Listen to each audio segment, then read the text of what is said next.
Hello. I hope this works.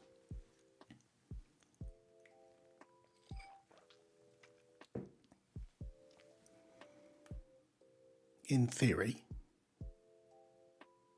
it's streaming to YouTube and Twitch at the same time. That's the idea anyway.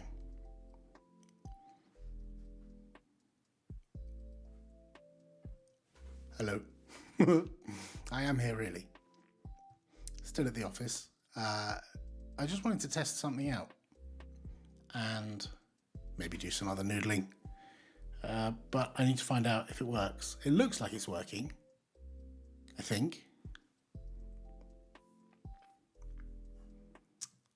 Maybe. I think. You tell me. In theory, I should be getting video on YouTube and on Twitch. I realise this is nothing revolutionary, but it is to me. Yeah. Hopefully it works.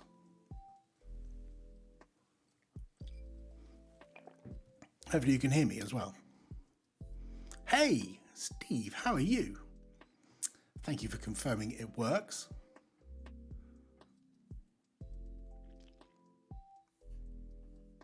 Well, thank you for confirming at least YouTube works.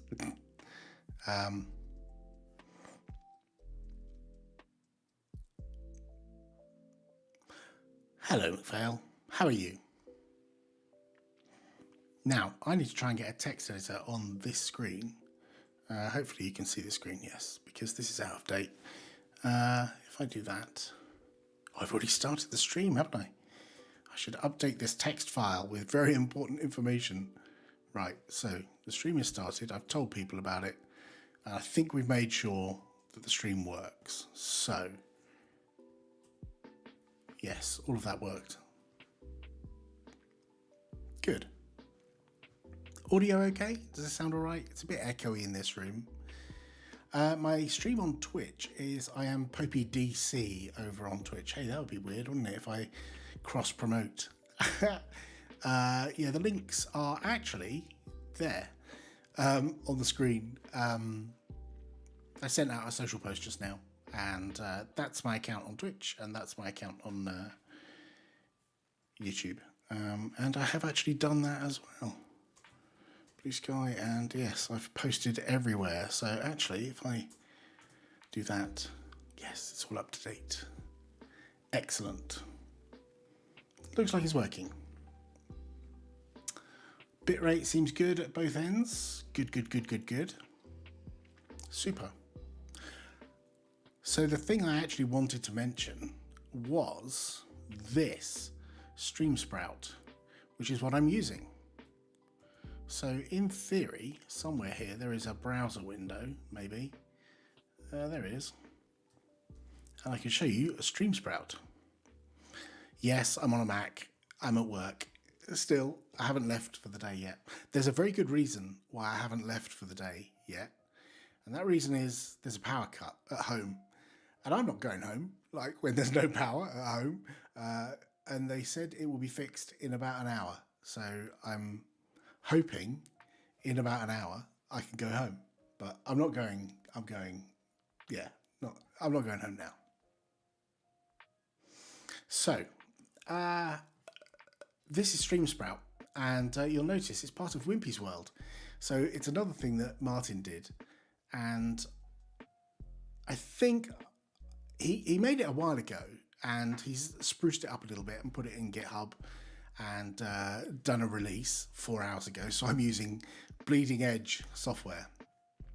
And look at the effort he's gone to create a logo for this epic piece of software.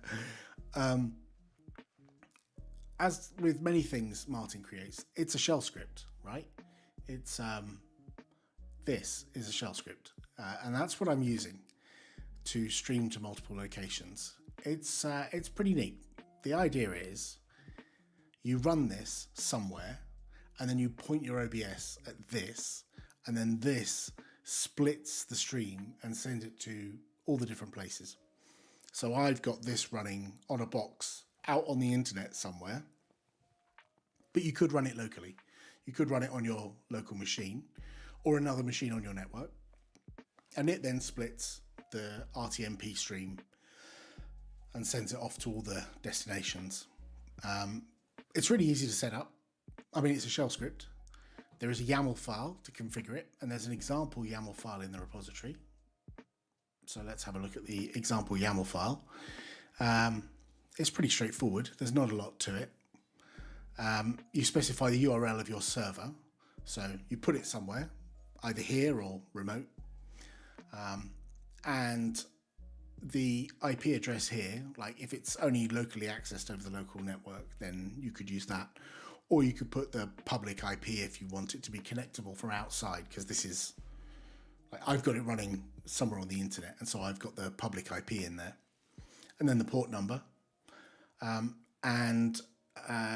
down, I'll come back to the rest of it. Down here is where you specify what you're streaming to. So this is the end point. This is where Stream Sprout is running. And then down here are all the services it connects to. And so you put in here your stream key for Trovo, whatever that is. Never heard of it before today. Twitch, your stream key goes in there, and YouTube, your stream key goes in there. Job done. You then start Stream Sprout, and in OBS, you tell OBS that you've got an other connection, and you connect to this wherever it's running, and then it streams on to those other places. Simple. And that's working. And Wimpy is in the chat on Twitch, and he says, I see and hear you. That must be good. Yes, it's working. Hello, Alistair, in YouTube chat land.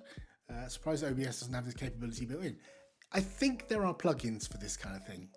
There are ways you can split inside OBS. But even if you do that, you're sending multiple streams from your local machine, as I understand it. Now, there are third-party services like Restream, right? But I'm not paying for Restream, right? I'm not paying for some other service at all. Well, technically I am, because the box that this is hosted on is mine, that I'm renting off of somebody else. So I'm paying someone somewhere for a service. I'm just not paying Restream. Ah, there's Wimpy. Hello, also in YouTube. So yeah, let's go back to this. This is the config. You literally just specify the IP address of the server that it's running on. And optionally, you could put a stream key in there. This is to protect it, you know, in case people discover the IP address of your streaming box. They could, you know, they could potentially hijack your Stream Sprout, but you could put a key in here so you can protect it. This is helpful. This allows you to archive the video as it comes into Stream Sprout. You can set archive stream true and then point it to a directory. And when you start streaming, it will save that data, that video stream, to disk. Only one copy. Doesn't matter how many places you're sending it to. It will save one copy to the local disk on that machine. And then when the stream ends, when you disconnect your OBS, it will stop saving, and it will bounce the Stream Sprout so you get a new file the next time you connect. And so each stream you get a clean file saved. I've got this turned off because I don't really need that, but that might be useful if you want to have a backup of your video, and maybe you don't have the horsepower locally to record the video and save it locally. Might be a useful feature. But yeah, the rest of it is pretty much, you know, you just set enabled equals true for the services you want to support, and put your key in. That's it. That is basically it. It uses only two dependencies. FFmpeg is one of them, Kel Surprise, and the other one is YQ. YQ is like next generation YAML, is it? YAML or... yeah, I don't know what YQ is. I think it's for interpreting YAML files that doesn't require JQ, probably.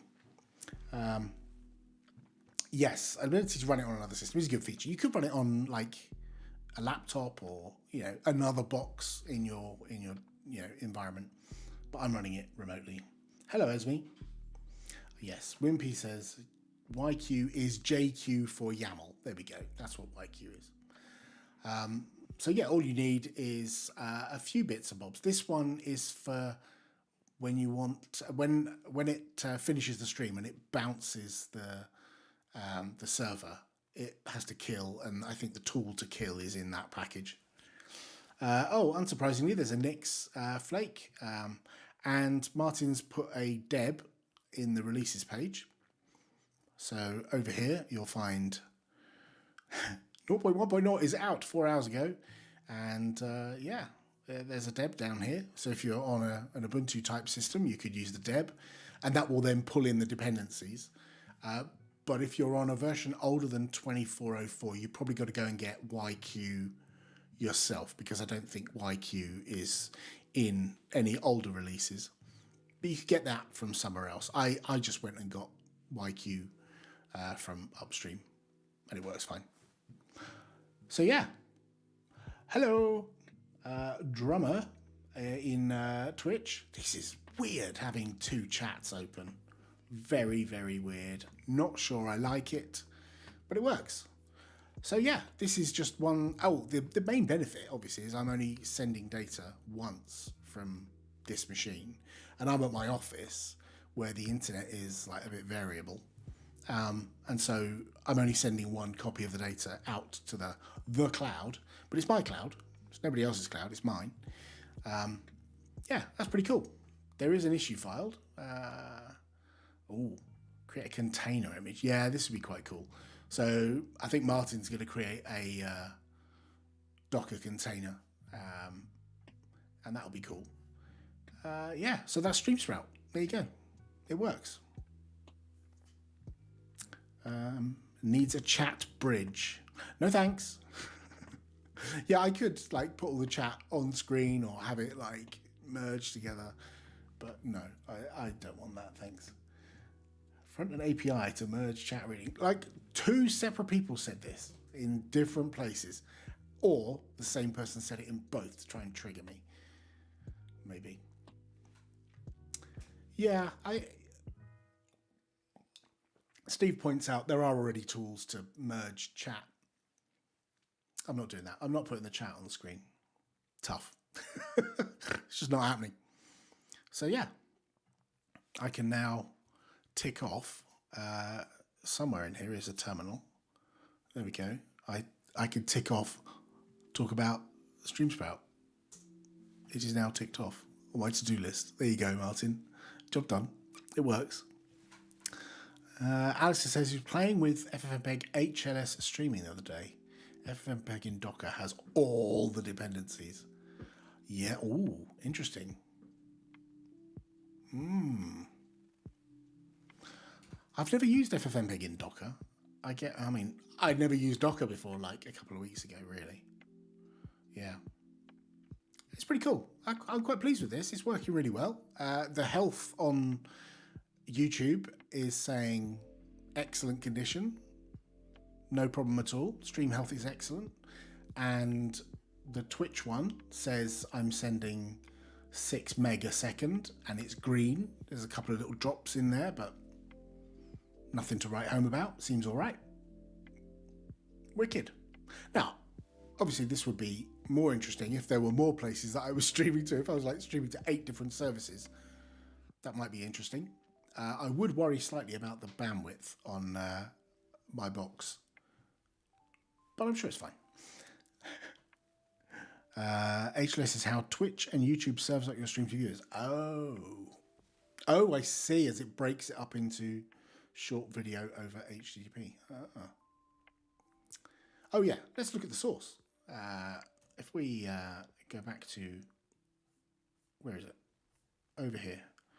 There it is. Let's have a look at the source code. You'll see just how lean and tidy StreamSprout is. So down here is the actual meat and potatoes. Yeah, it's basically this. Which, yeah, there's not a lot to it. It's, it's FFmpeg at the end of the day. And then when it stops, it renames the archive and reloads. And that's it. That's basically it. The rest of it is, prettiness to deal with the configuration file and, making sure dependencies exist and all that kind of stuff. But, yeah, That's it. It's pretty straightforward, pretty easy. Through his CMD, oh, it's Commander Dash, is it? CM Dash? If your stream got famous, is it a risk to be detected breaking rules? Asking, doesn't Twitch have a rule you're not allowed to cross stream, but allowed to post replays? I think their terms of service were changed, and Wimpy says he thinks so too. Oh, it's CMT. Okay, I see who you are. Yeah.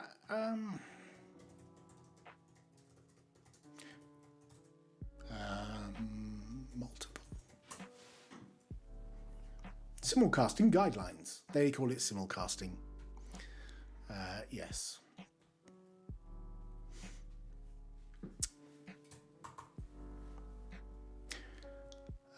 So you ensure the quality of the Twitch experience at a minimum, no less than the experience on other platforms. I think we can say this is no less good as the other platform. You should not provide links or otherwise direct your community to leave Twitch. I have not done that. At no point have I told you to leave Twitch. Do not leave Twitch. Do you know what? Use third-party services that combine activity from other platforms or services on your Twitch stream. Such as merging chat. So I didn't do that. I haven't done that. I'm not guilty. So no, I think we are inside the rules of simulcasting on Twitch. I think it's good. Yeah, I mean, I could use something like Restream. That one. A lot of people use that. What's the pricing? 2 channels. But that one you get, there's a Restream branding all over it, isn't there? Watermark removed, yes. So you have to pay $16 a month in order to get rid of the Restream branding. So how long before Martin puts Sprout branding in my Sprout cast? You're going to have one of those in the corner of the screen permanently. Yes. Steve says every streamer on Twitch combines the chat on stream. Yeah, I have seen it. I have seen, but yeah, I won't be doing that. Not that anyone really cares. Like, there's like 9 people watching this, so nobody cares. And I doubt Twitch are going to come. Yeah, where did this come from, Martin? Where is this? Is there a Google image search that we could do for this? Yeah, no, we won't do that. I imagine you got that from somewhere. I can't imagine you drew that. Did you, Martin? Did you? No. Yes, it does have a decent name. Oh, have we got more issues filed? We've got a new issue filed. I'd like to stream my Hairy Shoulders channel to OF. This is, by the way, Twitch, this is not me directing that someone should go to OF. That's not me. That's not me. I'm just reading out an issue. That's all I'm doing. What other is that? What's the other one? Mixer? Is Mixer still a thing? Again, Argos mixers, Amazon mixers. Is it Mixer or Mixter? What was the...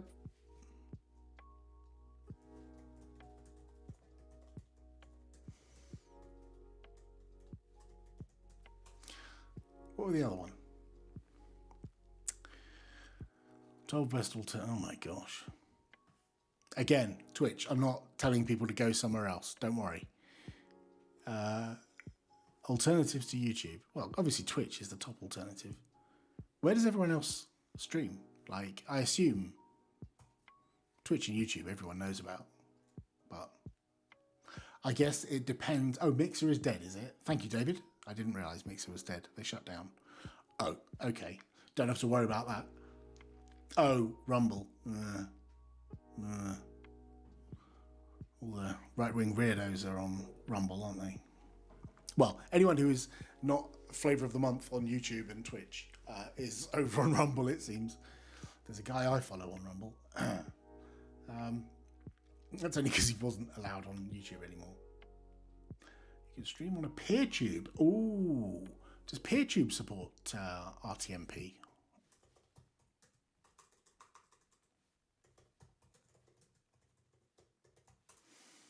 This is where you get to, I'm streaming me Googling things. I say Googling, I'm using Kaggy because I don't use Google anymore. Yep. Oh, can you live into a import with torrent, upload a file? Can you stream into it? Live examples with OBS. Ha! Okay. Maybe you should have a generic, like, given that the config, it's got specific RTMP servers. But I think in your documentation you say it actually doesn't matter. You could call that anything you like. None of this is codified in the software, right? There's nothing in here that actually mentions YouTube. Like, there's no mention of YouTube in the code or Twitch. Like, it doesn't matter. You can call it anything you like and point it at PeerTube, right? So it actually doesn't matter. Unless there's some specific, platform-specific thing that Martin's going to have to codify in there.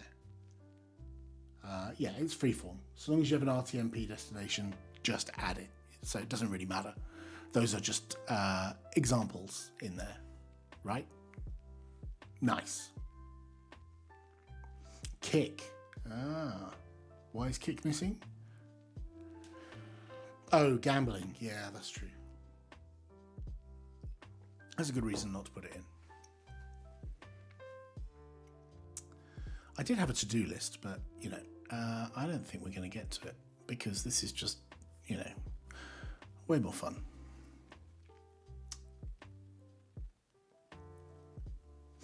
If I move that one closer, then I wouldn't have to swipe across two desktops to get to it. Yeah.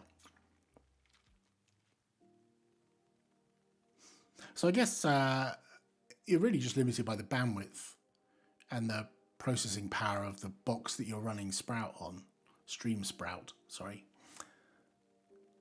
Which, so I'm sending in 6 meg according to OBS, somewhere at my OBS thing, says I'm sending 6 meg, 0 dropped frames, and it's using 6% CPU here. So I could technically run it on my local machine. I don't have to run it remotely.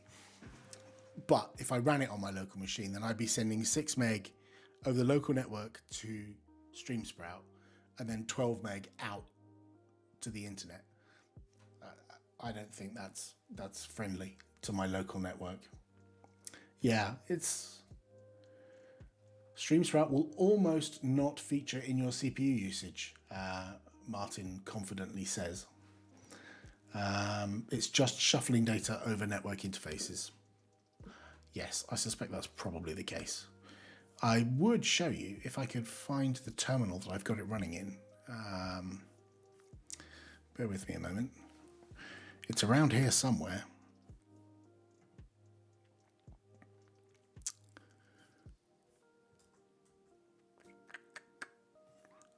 There is another Alacrity window somewhere, and I can't find it. Oh my gosh. So we've just had an update from the electricity company. Our electric has been out since lunchtime today. It's now 7:30, and the electric is still going to be out until 1:30 in the morning.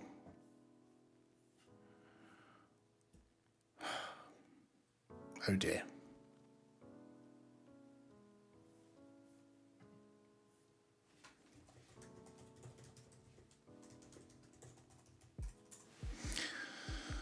Oh my gosh. Where's this Alacrity window gone? The one that's got the...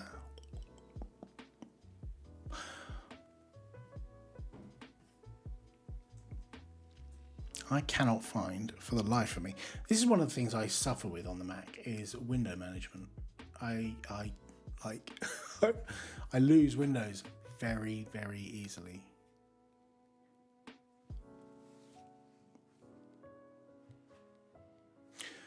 However, the good news is there is a framework laptop on the way, which I'm looking forward to arriving sometime soon. I'm not sure when it's arriving. Anyway, I can't look at the server that it's running on at the moment. Yeah, it's going to be a long stream if I'm not going home. Yeah.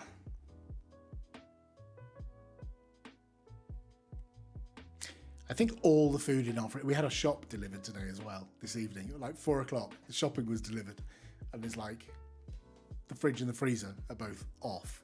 I suppose I better do something more.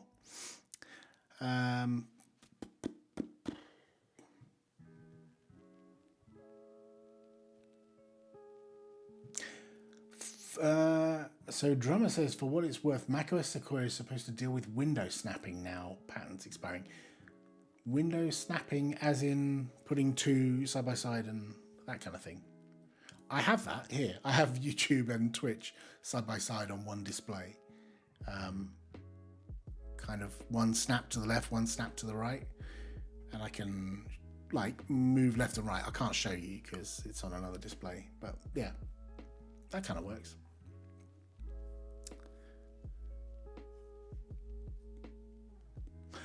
Yeah, I kind of get used to the window management on macOS on this thing. I kind of quite like the whole, workspace switcher that is the same as it is in GNOME now. Like, this whole using 3 fingers on the trackpad to do that is, I should probably do this while I'm here.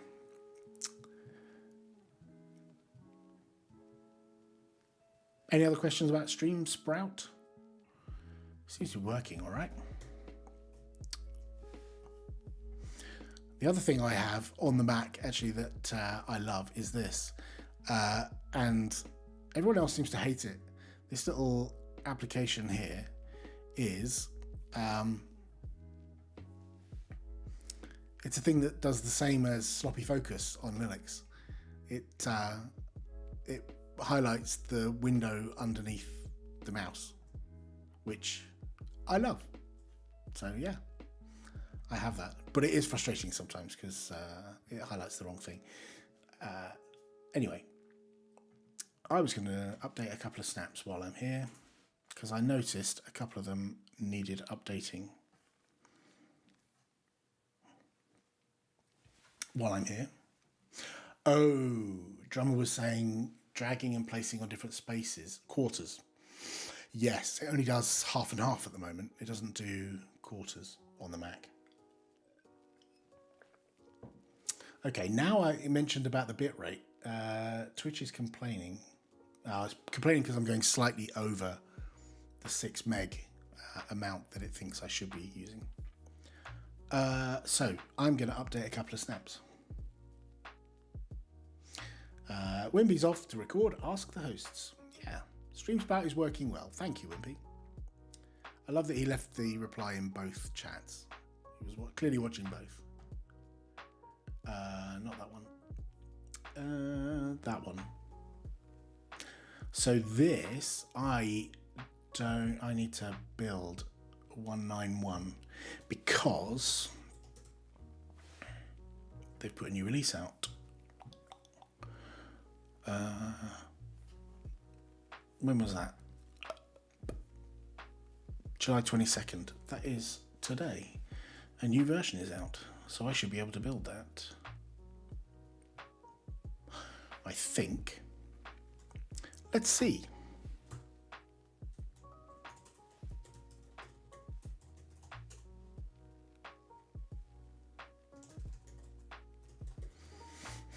Now this one I build locally for some reason. I don't know. Have I don't think I've put it in the... Is it me or is the YouTube stream way behind? Oh no, it's not. It's just I wasn't caught up. Default. Yeah, I don't think I've pushed this to get anywhere, have I? Let me check.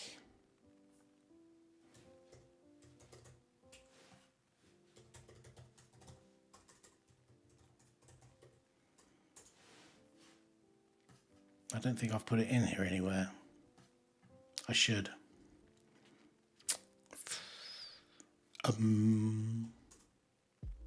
Oh, I have.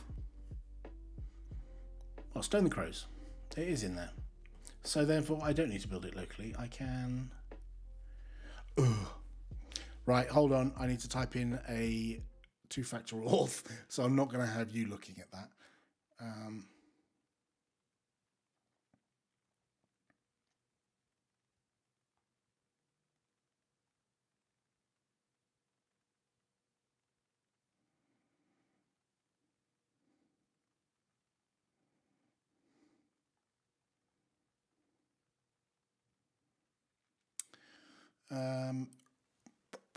How does this work? Oh, that should be playing audio. There should be audio coming from this technical difficulties thing. I don't think there is. YouTube is 30 seconds behind. Yeah, I've got it set on normal latency, not low latency.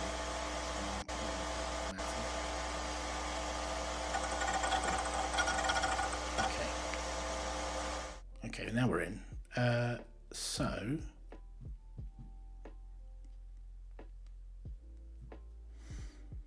Is this configured to build? Oh, it is.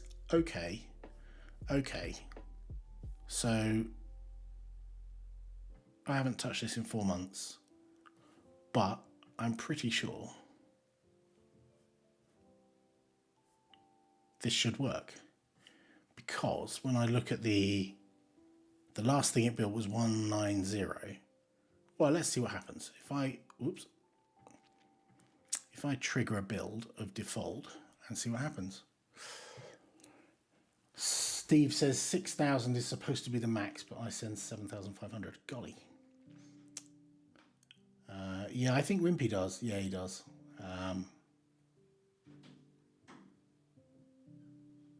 The audio from your break screen is really, really loud. Oh, I'm so sorry. Oh dear. Oh dear. I will dial that right down. There we go. That's better. Sorry about that. Really sorry about that. Awkward. Right, so that's that one. That's building. We'll see if that builds successfully. DOSBox staging is also in need of an update. 0.81.2. And I'm running 0.81.1. This should automatically trigger. I don't know why it doesn't always.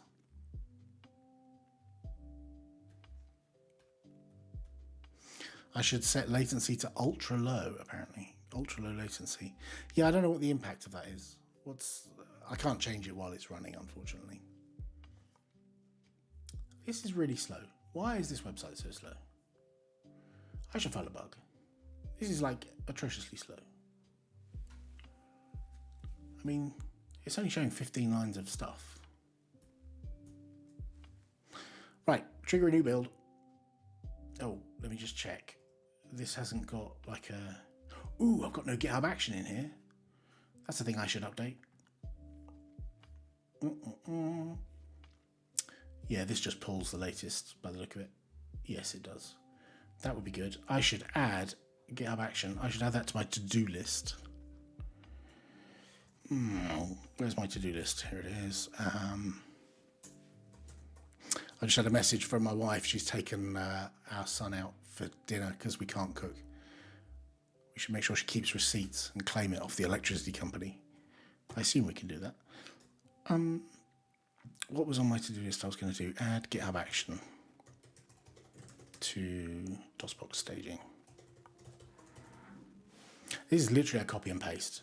Right, I can definitely do this. So that's building. Good.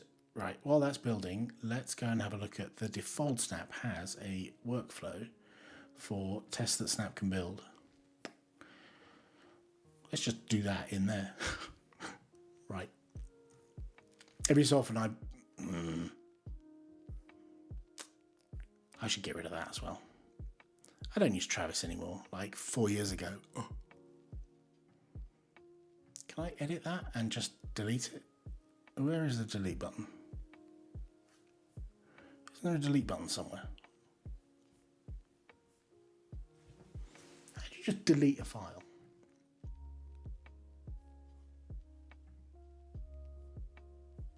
There it is. He was hiding. Commit.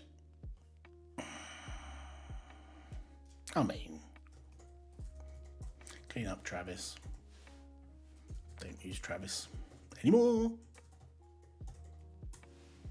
Commit directly to master because I'm brutal like that. Ultra low is for responding to chat, but you need to make sure you stream at 10,000. Holy cow. Big Pod says press dot. Yes, I should do that. I should do that. So what were we doing? We were adding a GitHub action. So add file, create new file, .github. No, that's not right. No. Oh my God. I was too quick.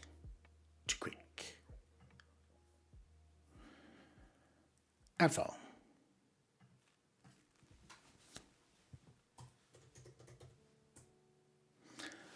People, is there a convention that people put these in uppercase? I've seen some people put them in like shouty uppercase. What do I tend to call it? Test snap can build.yaml. And then just copy all of that. Yoink. Into there. There's probably an easier way to do this. Go on. Someone going to tell me there's an easier way I can do this. From the command line, Alan. Yes, okay. That should do. I need the L on the end of YML there, that's for sure. Always amazed how many streamers would do 4K when the average person watches on their phone. Yeah.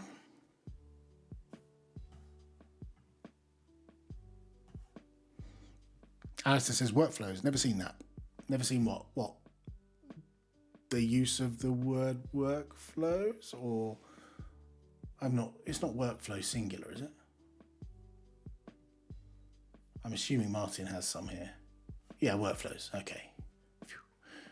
Yeah, I'd be second guessing myself that it was actually workflow, like chore.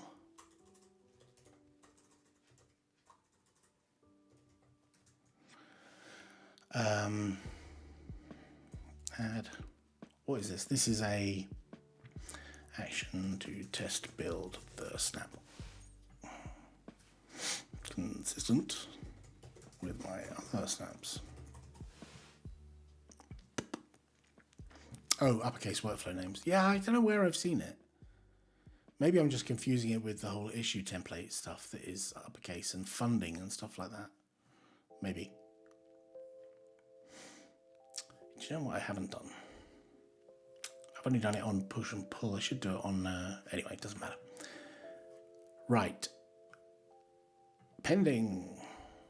So it's going to run. Right. That was a minor thing that I did. Anyway, going back to these two.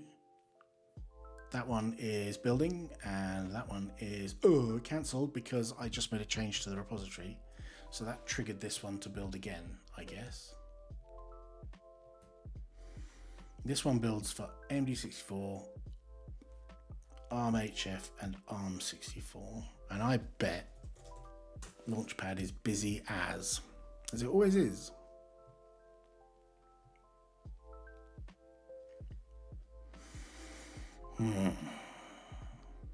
Yeah, that's not going to build anytime soon, is it? Thankfully, Default only builds for AMD64, and it's running right now.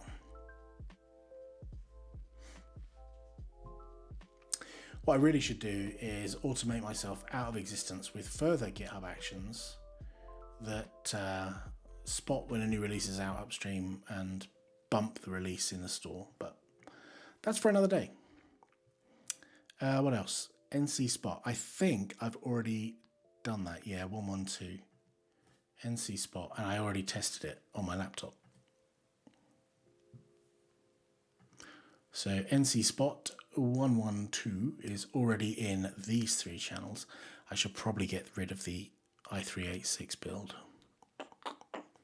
How many people have it installed? Should we have a look? If we filter by architecture,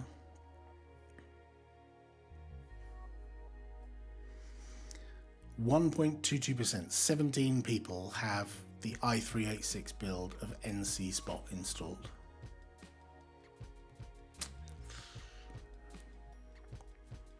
Graham says, I'm assuming Launchpad is named after Launchpad McQuack. I think Launchpad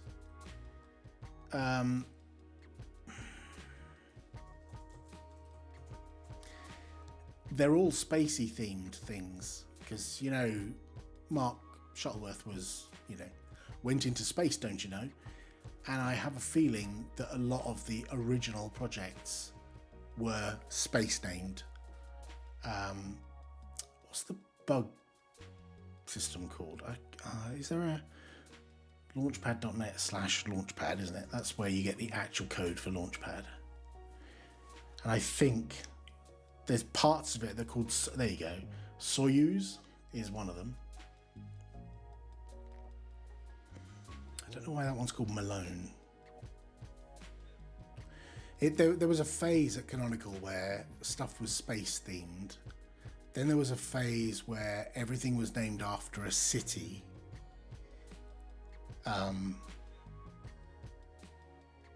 Or a town. So some of the projects that were part of Ubuntu Phone, Cape Town? Yeah. And they were all named, these cities, the Cape Town project. So you wouldn't know what that was from the code name, right? Because you don't want to reveal like super secret stuff. It's like, doesn't tell you anything in there. Yeah. So, but there were Cape Town, obviously South Africa, and there was a whole bunch of others that were. Was New York one? Was there? Manhattan was one. Is that how you spell Manhattan? Yes. So that's another one. I think Manhattan was the. Oh, there you go. Something to do with the phone user interface. Oh my gosh, 2013. After all the crews heard through the voice prompt, I can't remember which bit Manhattan was, but you could probably figure it out. I don't know if the code is in there still. No. But I think these projects were basically abandoned once everything had been open sourced in 2013. I think everything was moved to other projects. Yeah, Manhattan was part of it. Cape Town was part of it. Yeah. Anyway, sidebar. What were we doing? What were we doing, everyone? I've lost my place. Oh, we were looking for builds of this thing to hurry up. And NC Spot was where I was, and I was looking at i386 builds and thinking I should probably get rid of the i386 builds. So that's what I'm going to do. I'm going to close all the channels.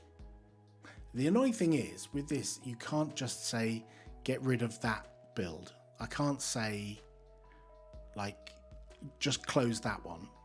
You can only go horizontally. So I have to go close, close, close, and then re-promote this one to there, there, and there, if I want to. It's kind of annoying.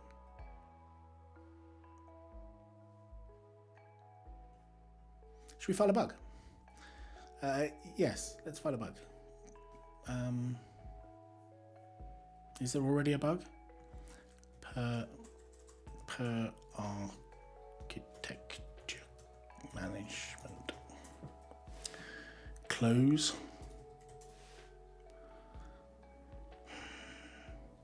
Close architecture. Ah, there we go. Stop building some of the i386 snaps. The store now has outdated binaries. Yes, this is exactly it. Currently doing some redesign work. Tumbleweed.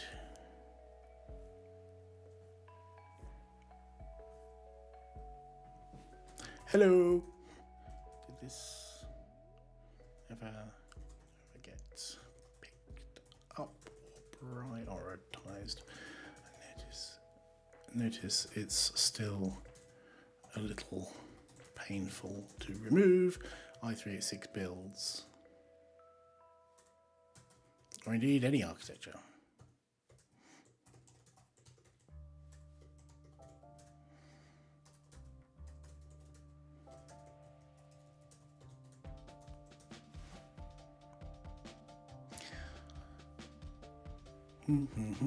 Sorry, I've been neglecting the chat. Caffeinated Linux says, now I'm just imagining Wheatley going space. Manhattan Project sounds new. Ah, yes. I hadn't thought about that side of it, yeah. And then there was Mia. Soyuz is the builders, Big Pod says. Yes. Yes.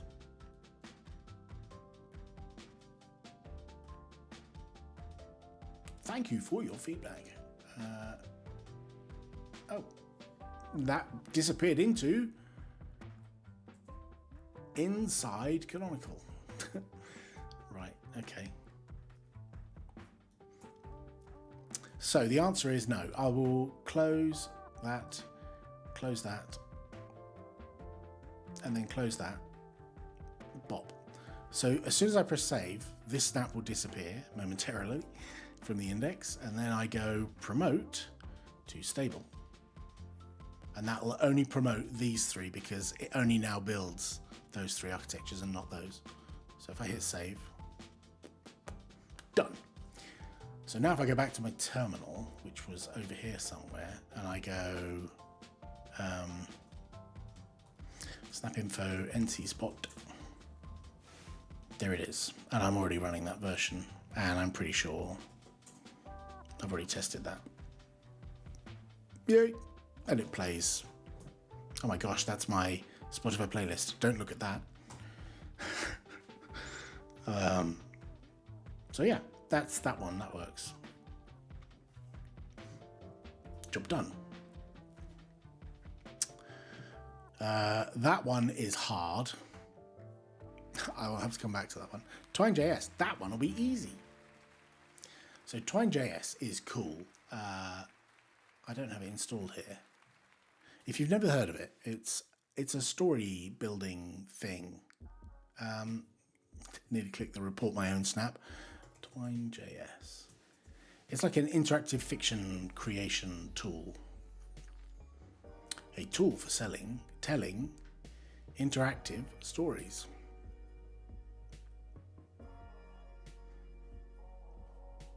So yeah, people create like interactive fiction adventures using Twine.js.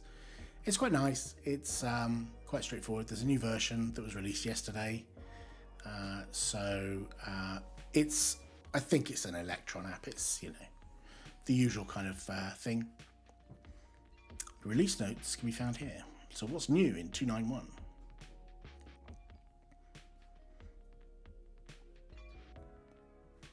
A few minor fixes.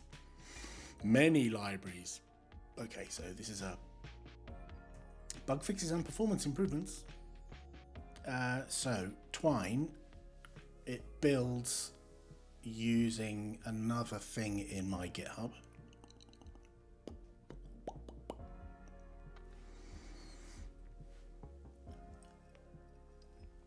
Alistair says he's just done the maths and reckons you can self-host 6 megabits per second stream for 1 pence per hour per 10 viewers by just spinning up Nginx proxies on demand.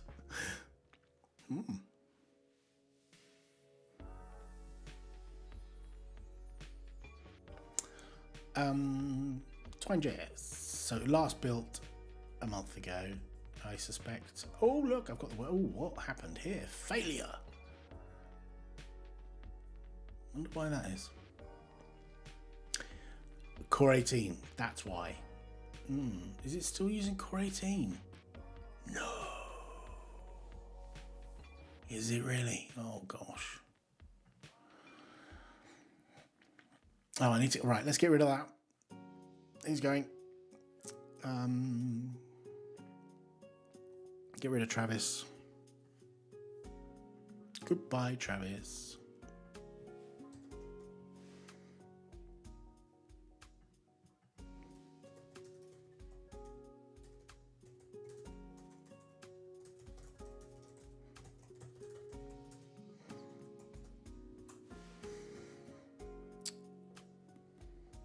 Good, right. So here, I haven't automated this. It's terrible. Core 18. Oh, man. I'm going to have to update this, aren't I?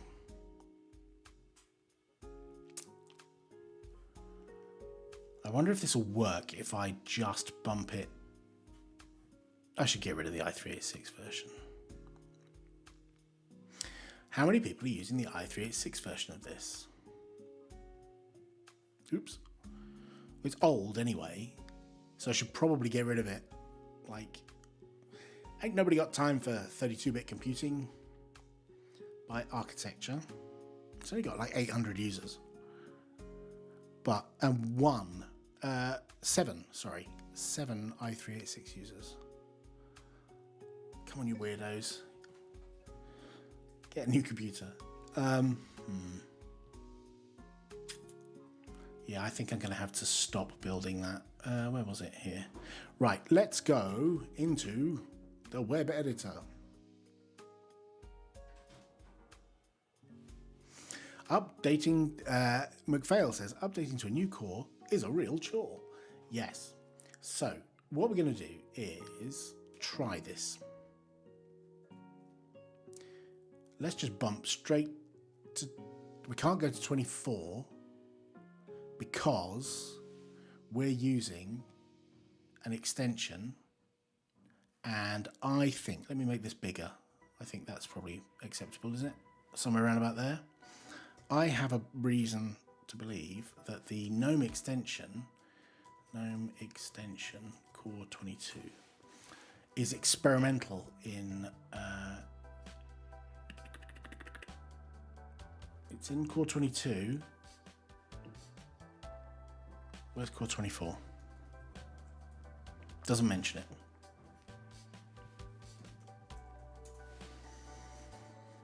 Migrate to Core 24. GNOME. Why does this not mention that the GNOME extension is... Is it still experimental? Certainly was. I am going to migrate to Core 22 because I don't believe for 1 minute that I'm going to be able to put GNOME in there and it work.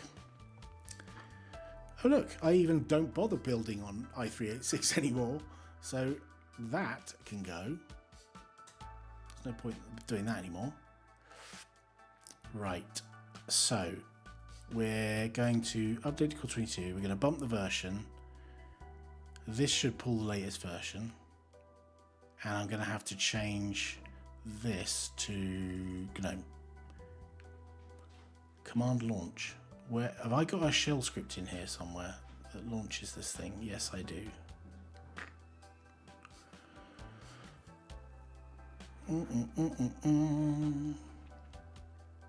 Is that necessary?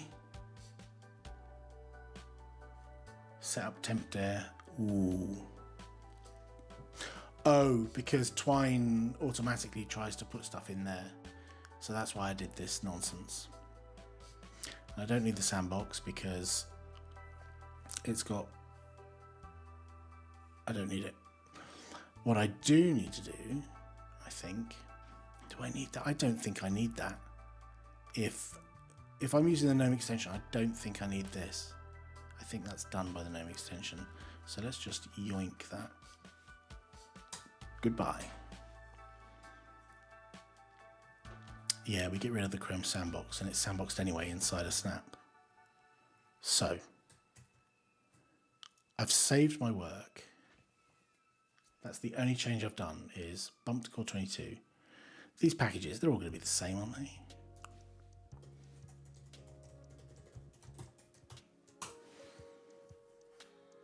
That hasn't changed. libxss1, and that's the same in Core 22. Good. Next, libnspr4. Ah, the light's going out. The cleaner's gone home. Core 20, nspr4, Core 22 still exists there. Good. libnss3, is that still going to work?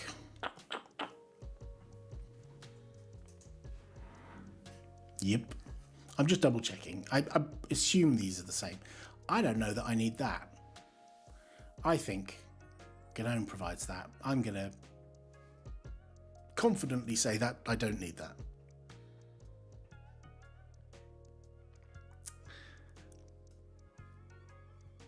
Yes. Right, so there's only one change. The diff, let's add that and say update to core chore bump version and base. Commit. Boom. How do you get back out of here? Can you exit back to, is there a way to get back to like GitHub? How do you get back to like go to repository? There we go.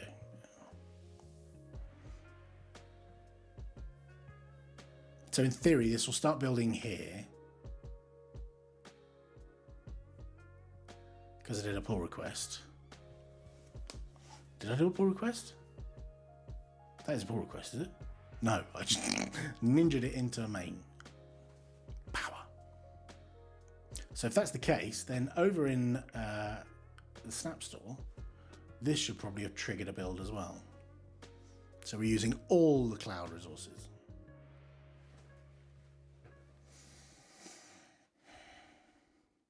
Oh my God, why is this page so slow? This is where I get distracted and I try and discover why this page is so slow. It takes so long.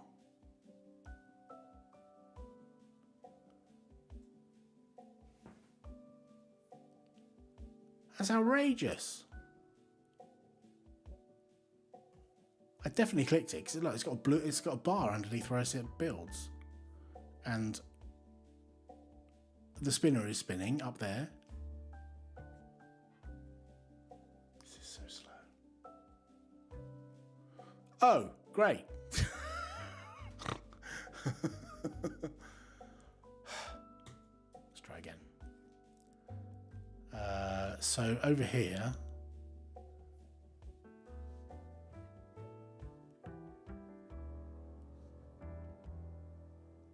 well, I think this will get further than it did before. Ooh. Okay. Oh, this is not going to work, is it? Because this action does a remote build, doesn't it? I think. Let's have a look. What does this workflow do?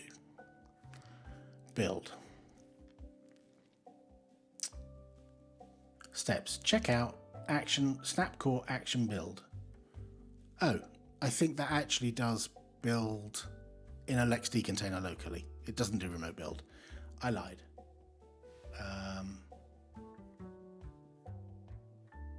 GitHub action for most following workflow should work. This will configure LXD and Snapcraft and then invoke Snapcraft. Okay, panic over. My worry was that this was going to try and do a Snapcraft remote build and we'd fall into the Launchpad builder queue of doom over here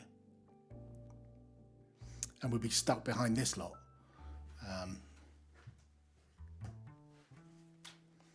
But it doesn't look like it does that. It looks like it's going to create a LXD container inside this Docker nonsense and then build in there. But there's no point watching this pot. We will let that pot boil as and when it feels like it. Let's leave that. So that's still not loading. Well, that's not happy, is it?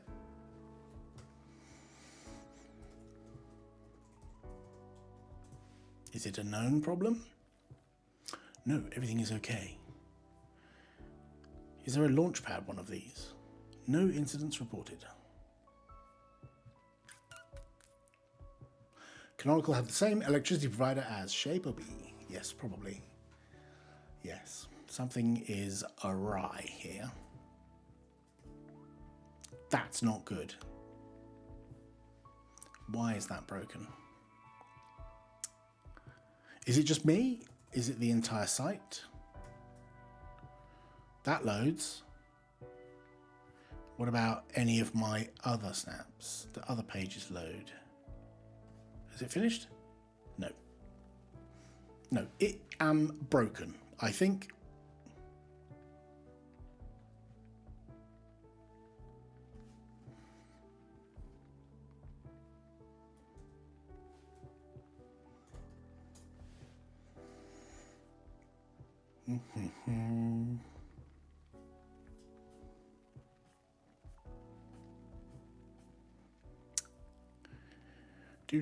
Let's go and join. Hold on one moment. Let's move a window. This one, let's move it up here. Here. Okay, don't then. See if I care. This is the Snapcraft support channel in Matrix.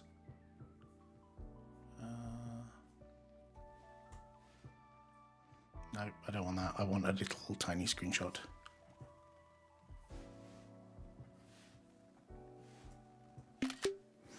Let's take that and copy that and go over to here and say, hello, here's Snapcraft, internals.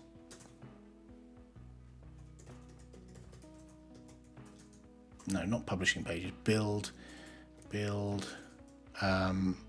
release pages, having a bad day. I'm getting 504s.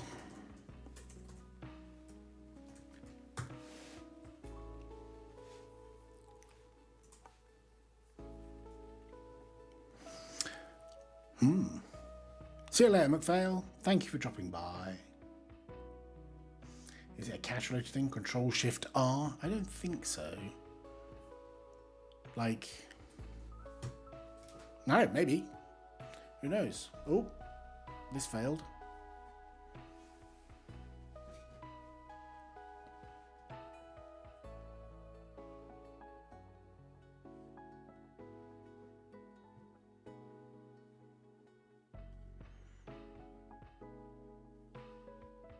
Lint warnings, create snap package.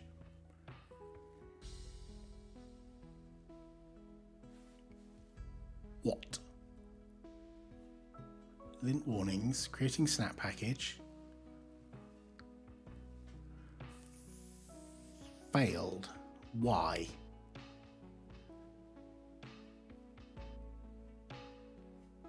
Why?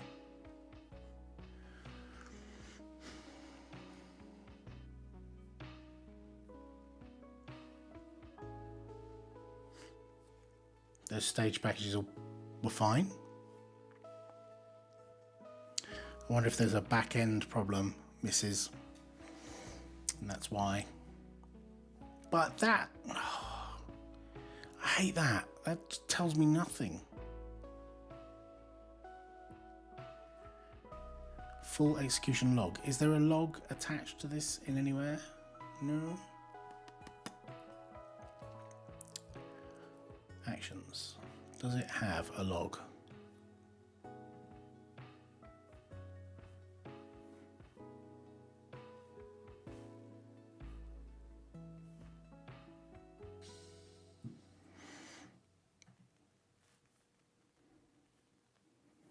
I don't think it looks like it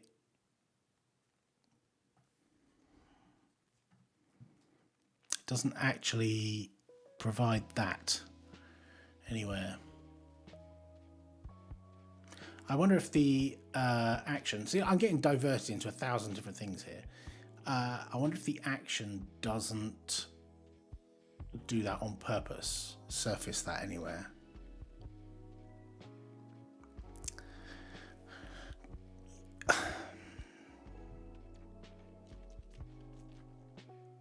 Right. What's this action called? Action builder.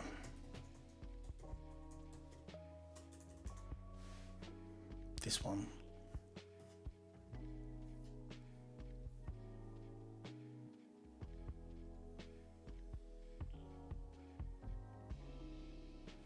Action never completes after successful snapping.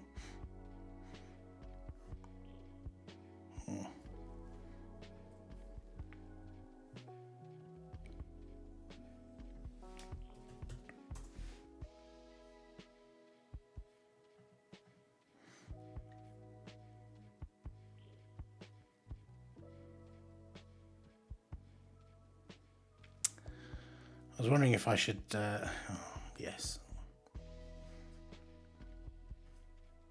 Let's file an issue.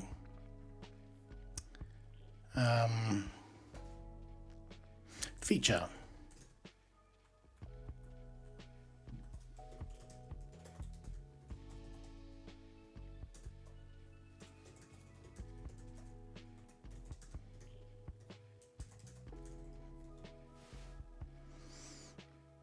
Hello, Tacky Tack.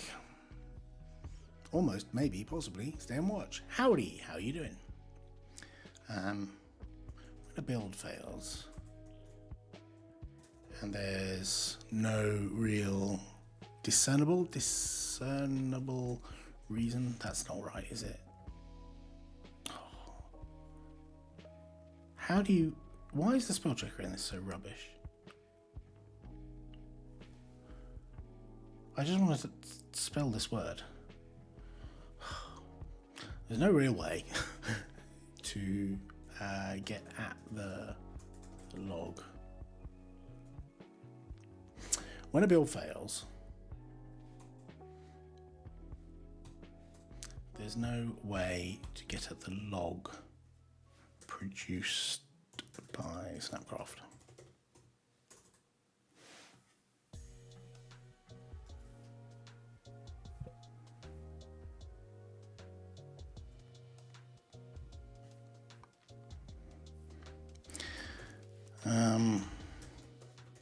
This is especially frustrating when Snapcraft itself doesn't produce a useful error in the summary. Example.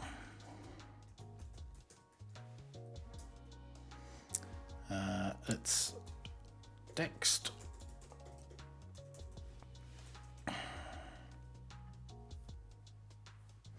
Where is it? Let's move this over here.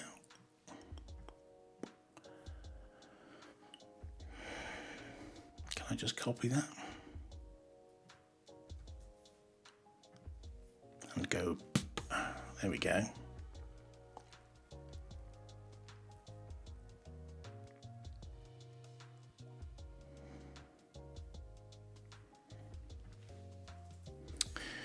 The above example,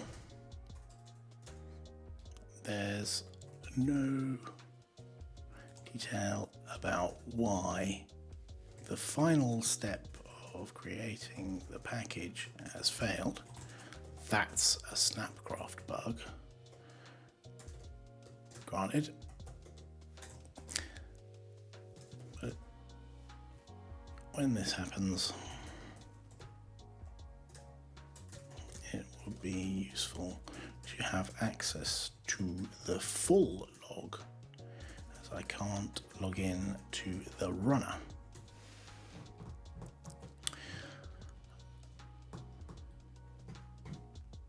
Now, I do have a tool that might help me here, which I also discovered today.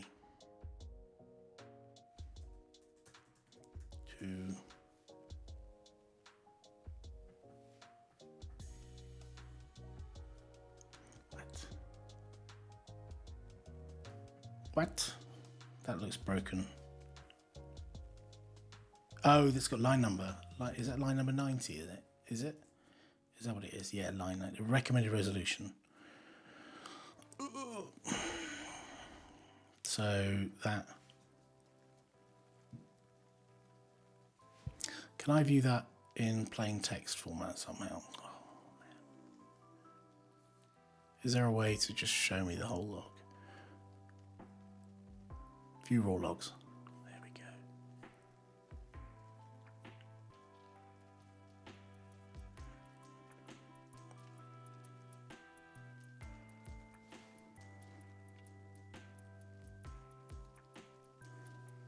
That's what we want.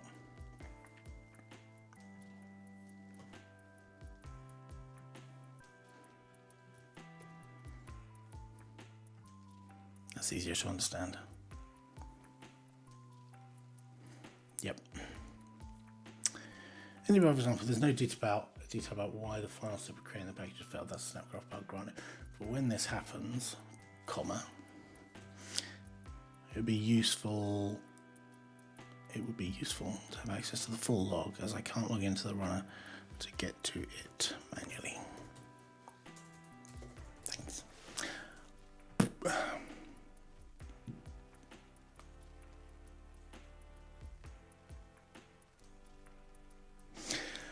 Yeah. So here's a cool thing, right? What am I running this on? I'm running this on Twine.js Snap. Right. Okay. Here's a cool thing.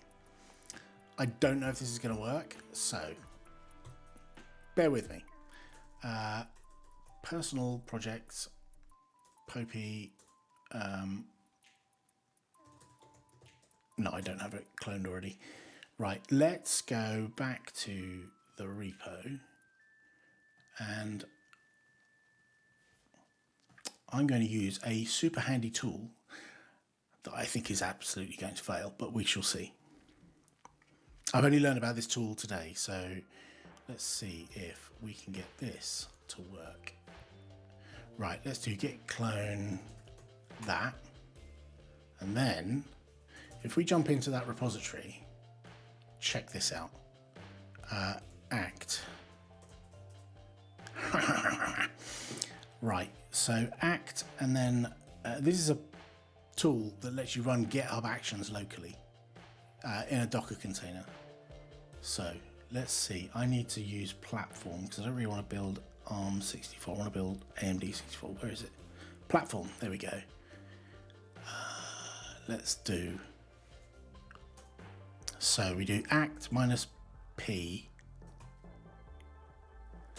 I think, Linux AMD64 minus W, and then the workflow name. So in theory, if I run this, it's going to spin up a Docker container and try and run the GitHub action, whatever the action does, locally inside Docker on my laptop. Now, as it says here, Linux AMD64, I did say that, didn't I? Warning. You have not specified a container architecture. Yes, I did. Minus P, platform. What? Linux AMD64. Oh, platform, container architecture. Oh, okay, container architecture. I should have used that one. Sorry. Act, and then container architecture, boop, boop, Linux AMD64, and then minus W to tell it which of the workflows I want it to run. Is that going to run?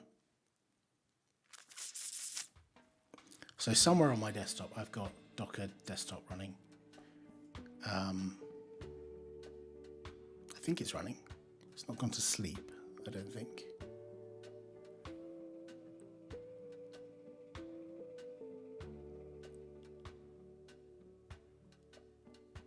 Whee! There we go.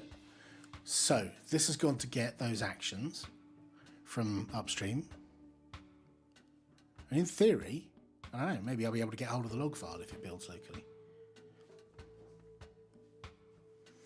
Let's try. Do your Docker even lie to you about how much memory and CPU it's using? Yeah, probably.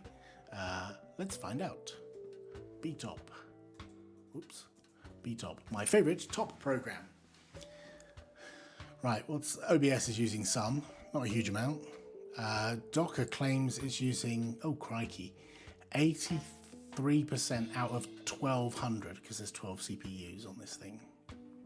Yeah. Anyway, exit, fail. Well, that's not good, is it? It's not able to install LexD inside. I think, let's try running it again.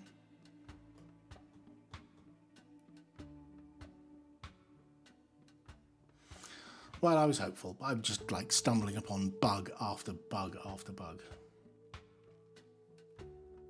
So inside Docker, this is running whatever that action was that was running inside GitHub's runners.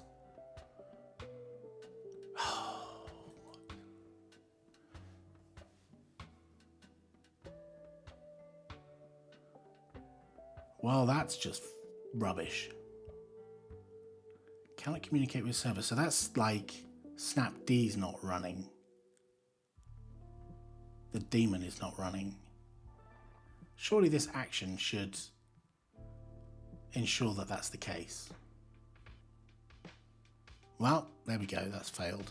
Failed that test. Can we jump into that container and have a look at it? Poker, that's no good. Right. I thought that would be the success would be. Oh man. Why is that not working? So this goes and gets snapd.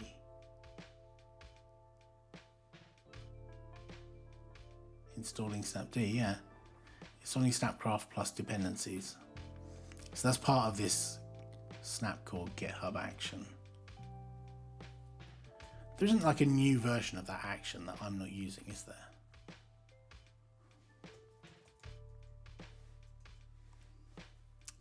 The latest version is 130.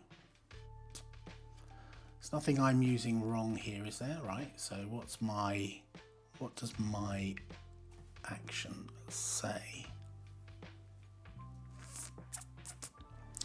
Well, there we go. Uses checkout v2. And there's uses checkout v4. That couldn't hurt, could it? And that's v1, so that's going to pull 1.3.0. This will install and configure LXD and Snapcraft, then invoke. So I mean that shouldn't make any difference. That shouldn't make any difference. But if we locally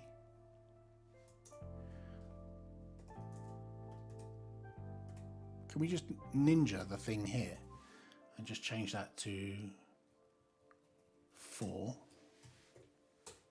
It was right, wasn't it? It was 4. Yeah. And then just run it again. I don't expect that will make any difference whatsoever. Yeah, snapd's not running. I don't know what's... Tons of lovely bugs. Yeah. I mean, the other option is I could try doing an ARM64 build. So it's more native.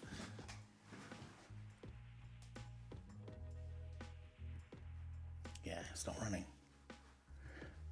I wonder if this is a race, that it's too fast. Because when snapd is started, processing triggers, like, I don't think snapd has started at this point. It's just literally set up, right?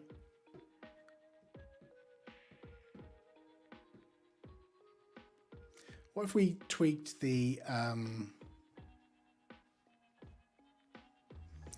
action steps?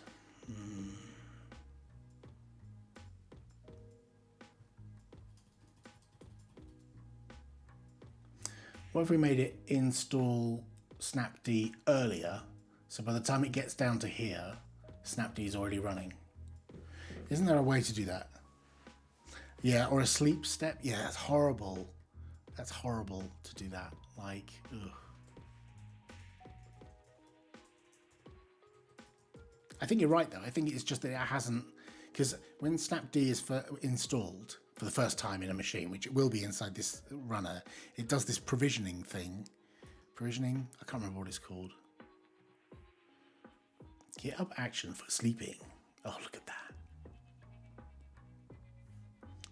This action is unmaintained. It's gone to sleep and it didn't wake up.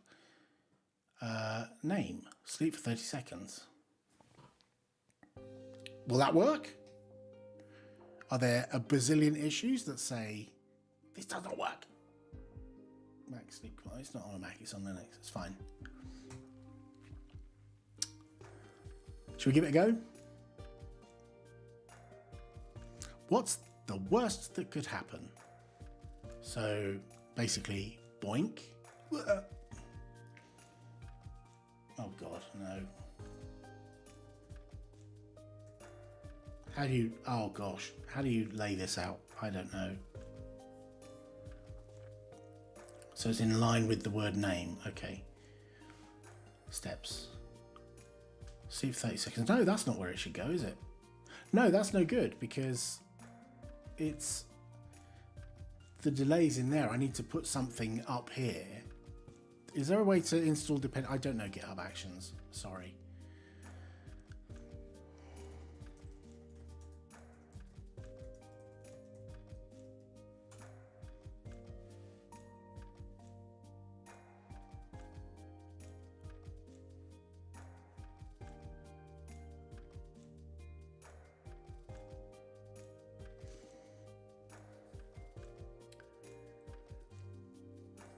Okay, so I could just do name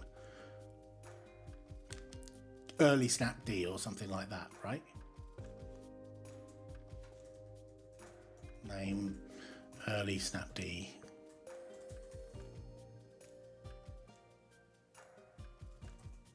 Sorry, that word early didn't look right. I install. So, and then all we do is just run. Run. Thing apt update -y apt install snapd, sleep for 30 seconds. All right, let's see what happens. Does that look all right? Early snapd install, then it'll do an upgrade or whatever. What's the worst that could happen? It could fail atrociously, probably due to failure. I've syntactically messed that up, haven't I? Yes, I have. I have. The run should be in line with the... No, it shouldn't. Name.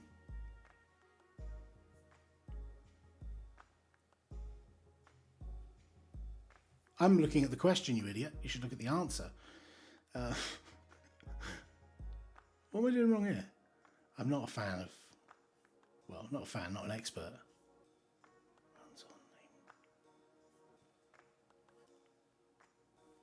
What am I doing wrong there? That looks right. Name, run, and then some command.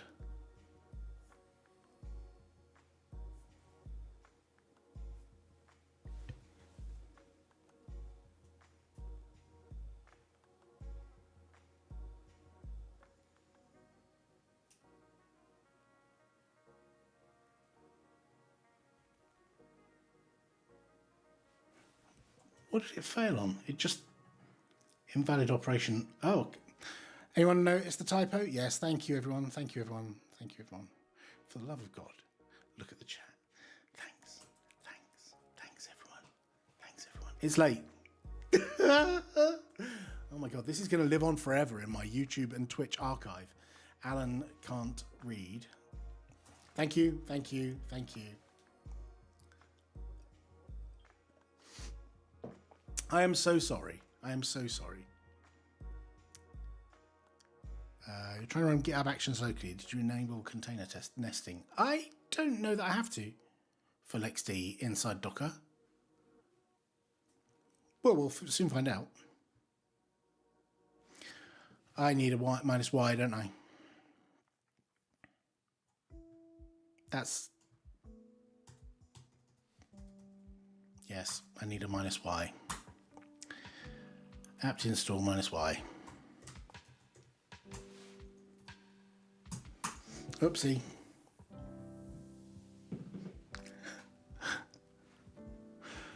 Sorry about the typo there. Right, there we go. So snapd is installing. It's going to do all its nonsense once it gets past all this. And then we're going to sleep for 30 seconds, right? Right. So in theory, snapd is inside that container doing its first run nonsense in the background, assuming it's running. The unit was created. Yeah. In theory, that should work.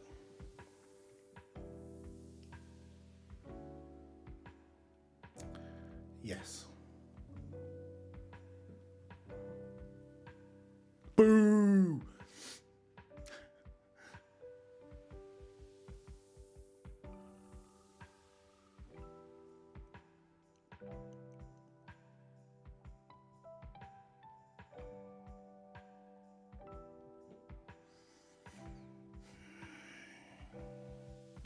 I wonder if it's just not starting it.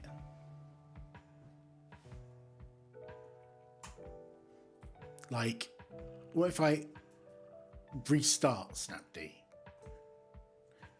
We're just debugging here. We're just spitballing. What could possibly go wrong? Run. Ooh, run. God, run. Right, let's try not to do typos this time, gang. If we just do snap version. No, because that'll fail at that point if it's not running. We want to do system CTL restart snapd, is it? Is that how you do it? System CTL restart snapd.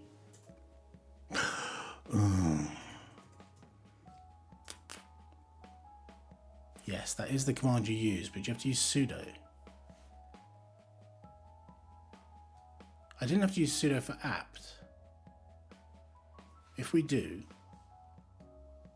restart systemctl restart snapd and then snap version, that's the ultimate test. If you can run snap version, I think is the a verbose option for what? A verbose option for restart. Yeah, a good PS orcs would be good. PS orcs grep snapd and snap version. Then we check out. Yeah, let's see what that does. Any typos? Last minute typos? Restart snapd. Sudo systemctl restart snapd. PS orcs snap version. I don't know. Maybe it's just like a weirdness of my the container that GitHub is giving me, or well, I don't know. But I have seen this before where if you don't have. So the reason I know that this kind of thing happens is I tried to do a container to do exactly this kind of thing on Codeberg. What's it called? Forgeo. Whatever the new code hosting thing is, that's the fork of Git-T. And I could not get this to work properly. It was really frustrating.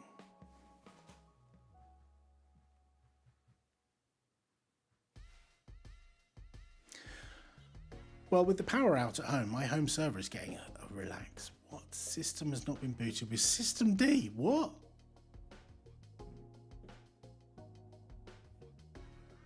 Wait a minute. Docker pull image.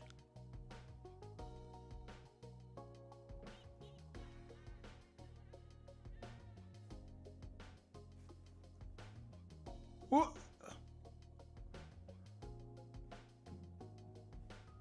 How are you supposed to?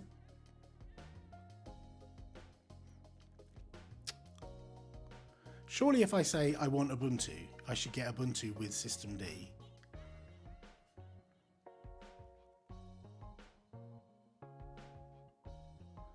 It could be some kind of minified container, yeah.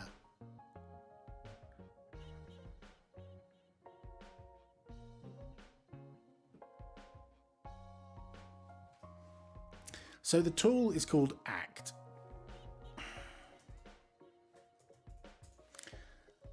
Is there a way to tell it to use genuine containers? Artifacts.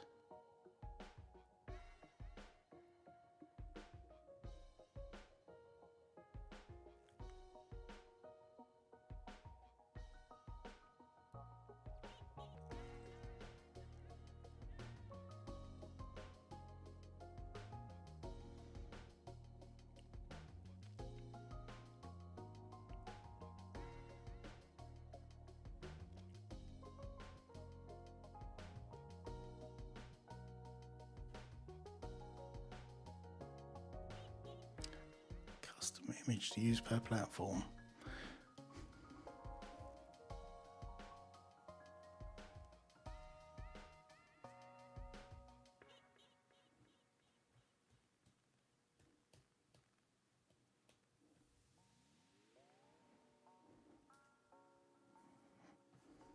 Right, let's go and find the upstream repo. What's it called? It's called Act, but I can't remember how. GitHub Actions locally. Which one is it? That's it. Is there anything about systemd? Right.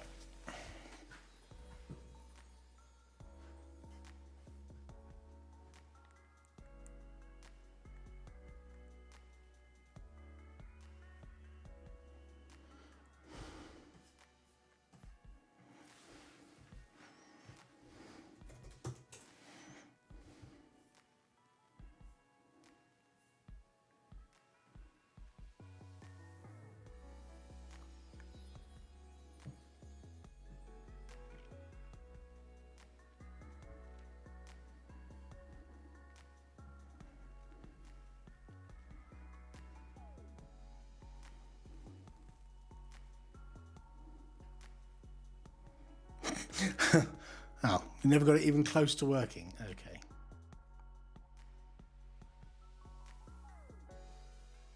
Are there any closed issues referencing systemd?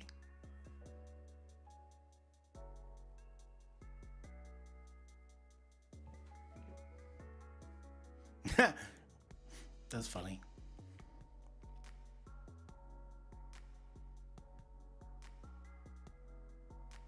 Nice. Okay. So maybe this is not good for running snapd.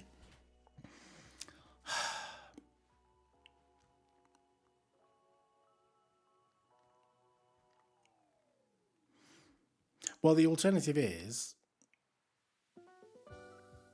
No, that's not an alternative.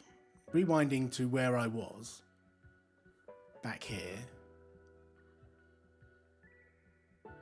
This action fails, and I don't know why. Are there any snapcore? Are there any options for verbose in here?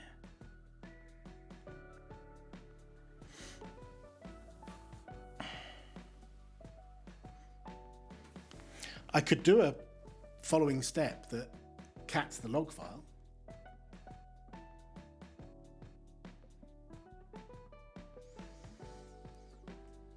The original problem was that the snap fails to build and the action doesn't show me the log or the reason why, and it just tells me the name of the log file. So the original problem was up here under actions. If we go here, so maybe I put an action before upload that goes and gets, that just cats snapcraft.star in there. Which one? Check out action build. Action build. Action build is the one that fails.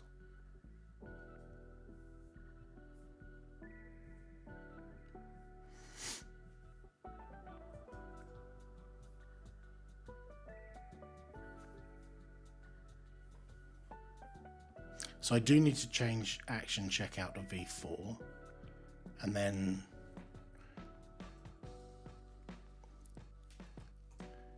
a name echo catalog. Run cat. Have you looked at the issues with it at the top? It's quite funny. Which one? The issues with this, the action. Yeah, that's me. That's me. Action build is no longer interpreting environment variables. With action build v1. Yeah, that was me 25 minutes ago. Is that the one you're talking about? The issue you're saying is funny?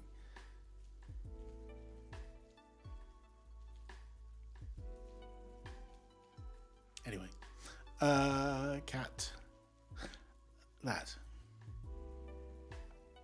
Will that still be accessible on the runner? Star.log?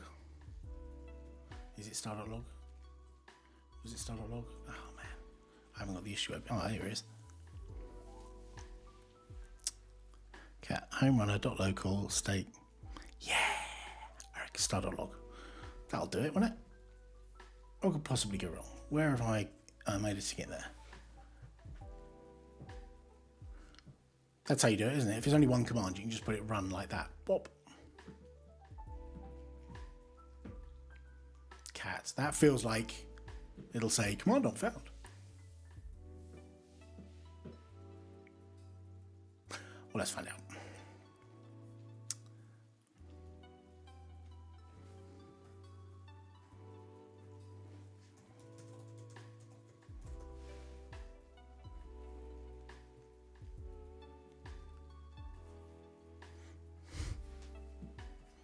Right. So Act wasn't very good. That's a shame. Right, okay. So interestingly, what does this do? How can this...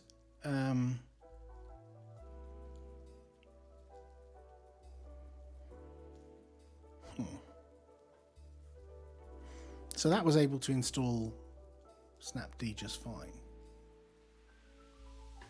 Is there any other setup up here that's...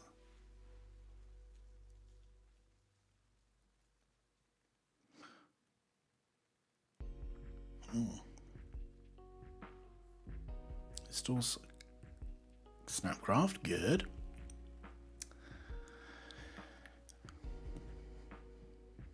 To be clear, that issue that we're laughing at, I did only file 25 minutes ago.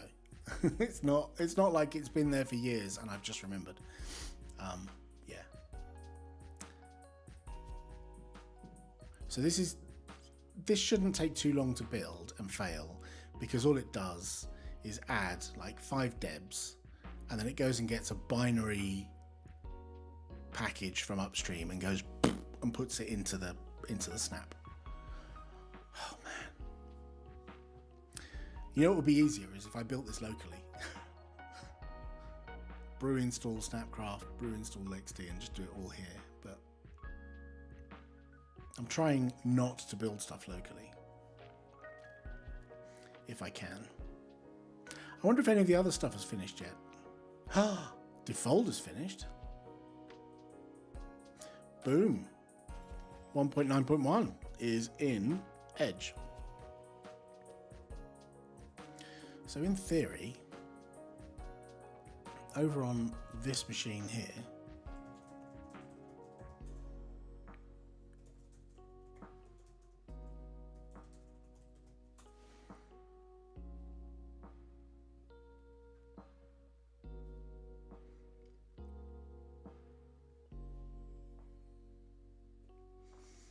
change the thing so it doesn't stop running steps on failure. No. Bum. So does that mean it's going to abort anyway and not get to the cat bit?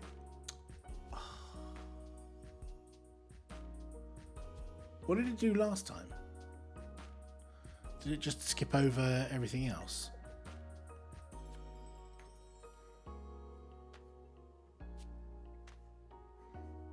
It did do that bit. So it does continue. That one depends on that one. Mine didn't. So I think we might be all right. It might do the cat.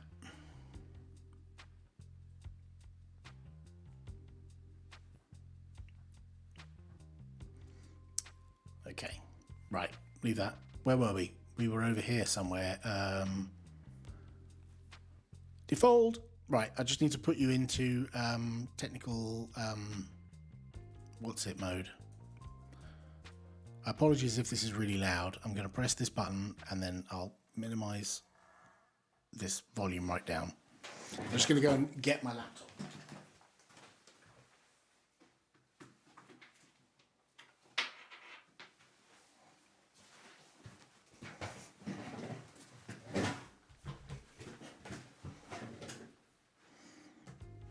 Okay, so this is Ziggy.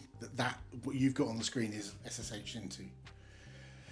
So in theory, if I open a terminal and type default, it should launch default 1.9.1.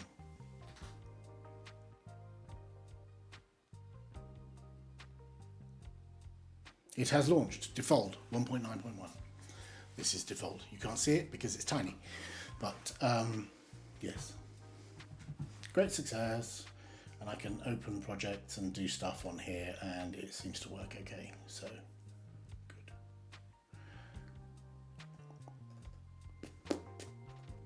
Yep. Looking good. I will not promote that yet until I've done a bit more testing, but I will default 20 into channel latest candidate. What?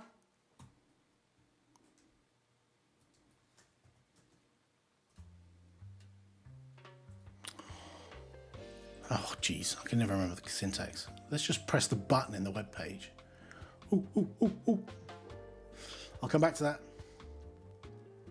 Put that into candidate, save, and play with that a little bit more later. So that's that one done. Where were we? Ah, boo. No, it didn't work.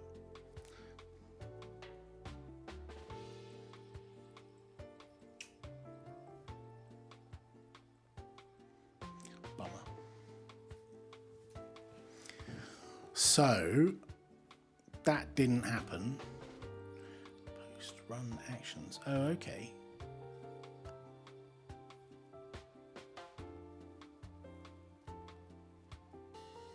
Is it a setting in the action itself?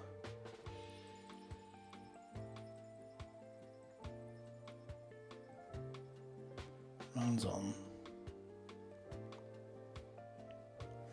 Or is it in the settings of the actions?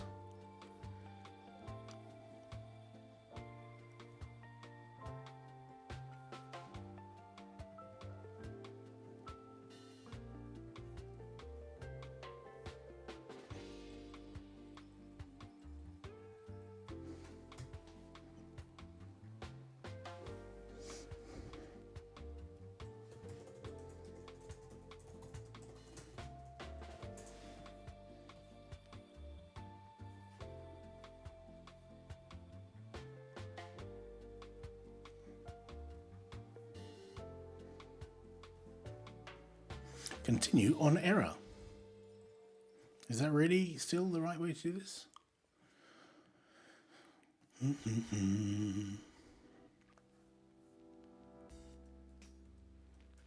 Okay. Let's do that.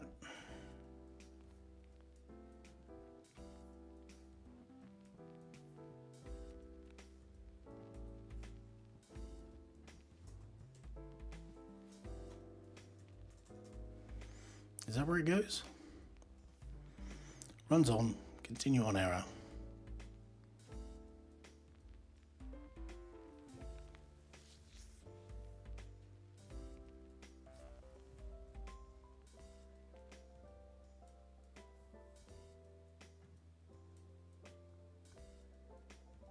That looks good.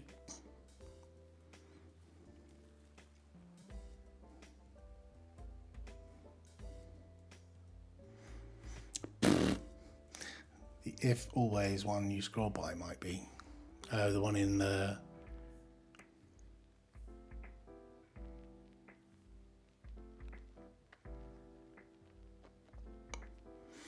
Oh, you could put it per step. Hang on. This will only continue if step 1 fails. It will break if step 2 fails. Okay, you said there was an if version. Oh, I see.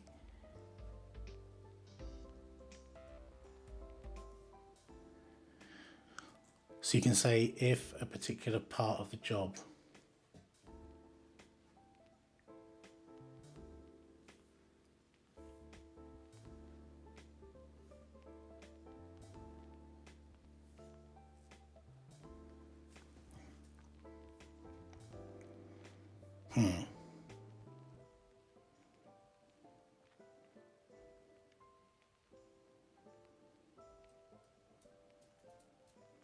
Successes and failures refer to the previous step. Where are you saying that? Are you talking about in here? If success.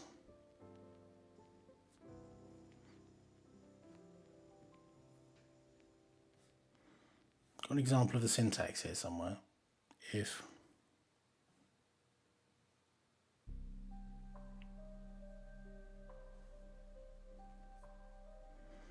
I don't understand where you put the.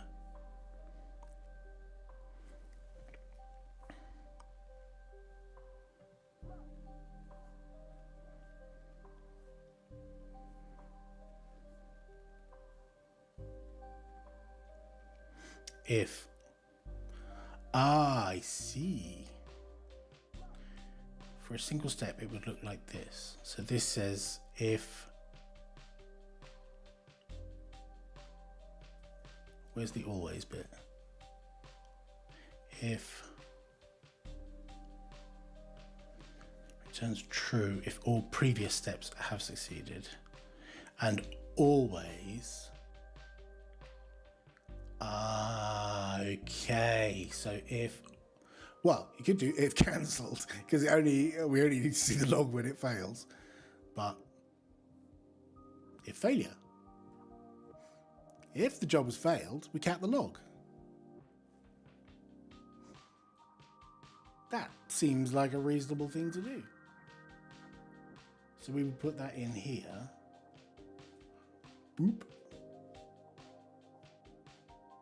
That seems like the right thing to do. Not that. Name, job has failed.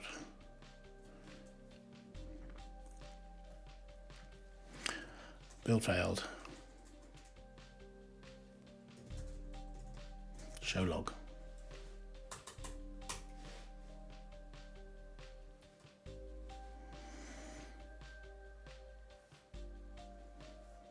That's good.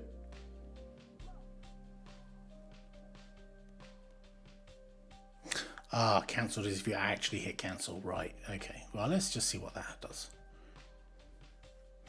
If fail, show log.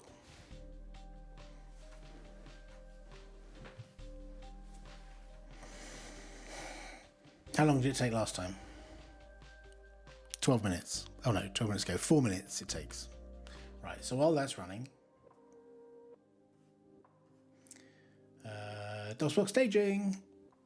Still waiting for those two to real. Oh, man.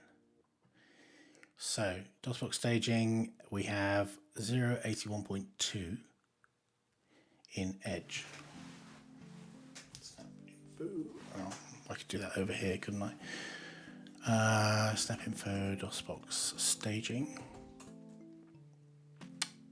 Already refreshed. It was waiting for us. So if I run DOSBox staging, 0.81.2.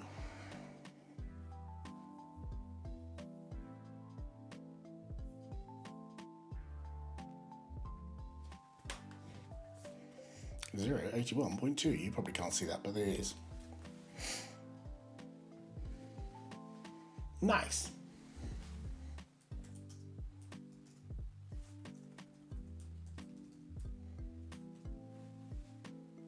Sweet. I'll wait for that to build for all the other architectures, which will take some time because Launchpad builders are slow. Busy, not slow, busy. 5 hours. I had one I started on Friday to build, and it was still going on Monday. I say still going, it was still waiting. It didn't actually build at all, ever.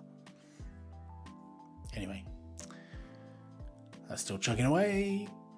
So where are we? I wonder if that's still broken. Yep. So those are the only ones I wanted to touch today. Twine, DOSBox staging, default. Happy days. Come back to the others another day. Oh, Dun dun. He's recovering now.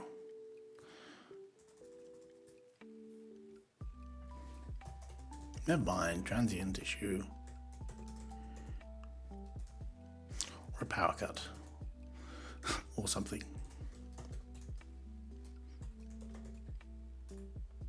Oh, I hate Matrix.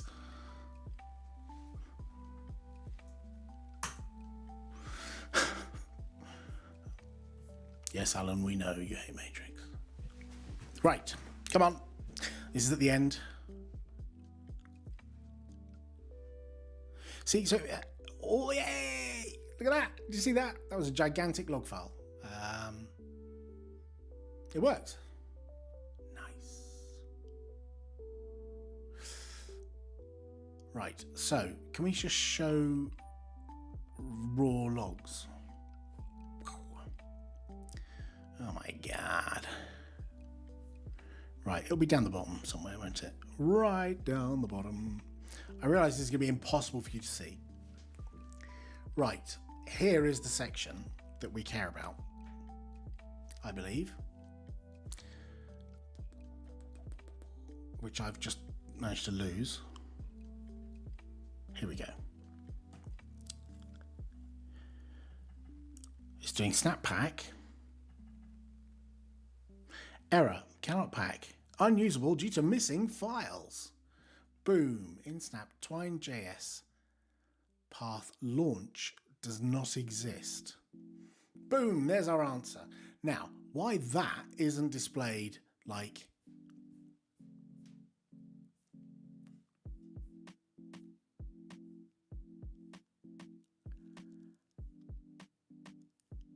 here, I do not know. Like, we could have avoided all of that faff if that error message, whoops, I've tabbed, sorry, I pressed tab.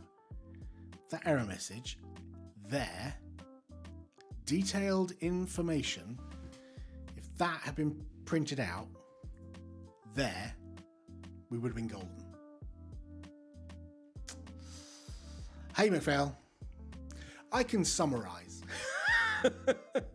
lots of nonsense in order to determine that it doesn't like the fact that probably the path to launch is not correct, right? I can fix this.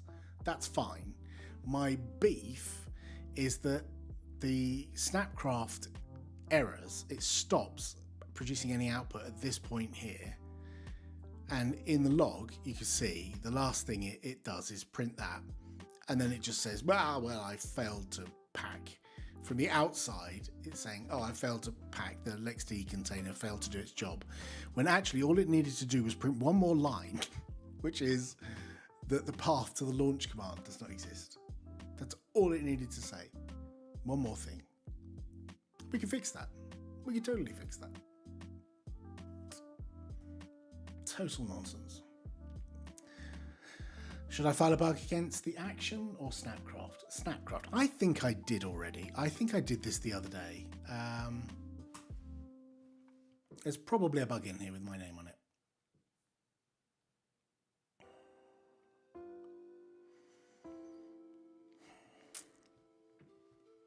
No, there isn't.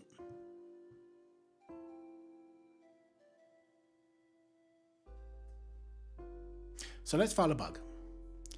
Because I believe this is something that would improve the world. Bug.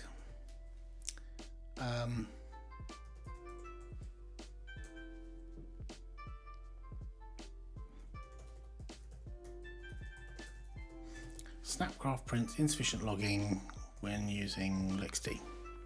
Bug description. Using LXD or a GitHub action such as Snapcore, what's it called? Oh God, I've lost it now. What was it called? Action build. Right, well, let's link to it, shall we?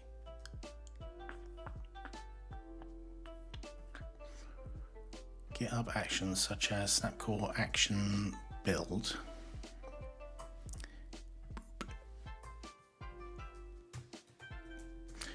which uses LXD under the covers,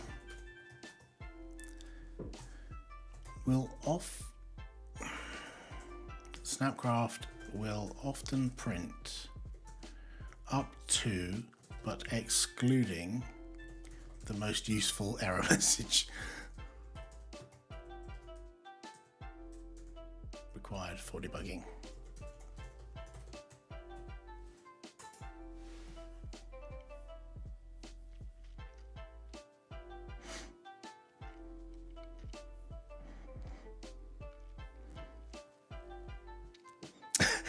Ali says, this is entirely too hard. Yes. Now, to be fair, I am making it too hard on myself, because what I could do is just SSH over to this machine and run Snapcraft, like, right, check this out.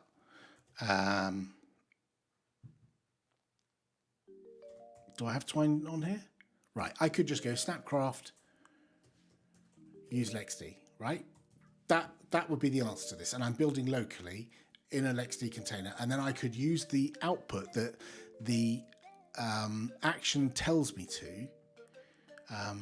When the log pops up, it says something about you should try running it in debug mode, or run the same command with debug again in order to get into the environment, and like here's a log file, right? I could totally do that over here, but I can't because I don't have LXD installed on here. And the reason I don't have LXD installed on here is because I'm running a mainline kernel, because this CPU locks up, the AMD GPU driver locks up. So I have to use a mainline kernel, of which this isn't even the most recent, right? But I've got an uptime of 11 days. Prior to that, I would often have uptimes of a day or two, right? But some of these kernels work really, really well. And then sometimes they're terrible. And only the mainline kernels, like this one, and the one I'm currently on here, will last. Because what happens is under these kernels, the Ubuntu kernels, I'll stop ranting in a minute, don't worry. Under the Ubuntu kernels, the AMD GPU driver will just die, and it will take out the whole desktop, and that's it, gone. Everything you were doing is gone. And so I don't have LXD in. There's various things that are not installed because I'm using a mainline kernel. It's possible I could work around that, but that's the state I'm in at the moment. That's why I'm not running Snapcraft locally. I should, anyway, that's why I'm in the state that I'm in right now, where I'm building everything in the cloud. Also, I shouldn't have to build everything locally. It should build in the cloud. There's tons of compute out there that I could use. Anyway, rewind. I was filing an issue. Let's get that done. To reproduce, create a YAML which has an error in the path to the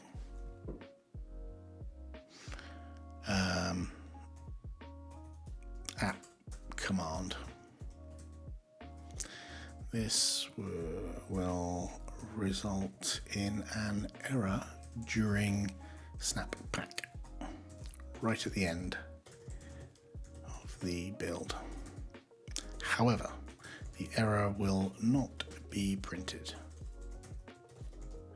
but hidden inside a log file that you can't get to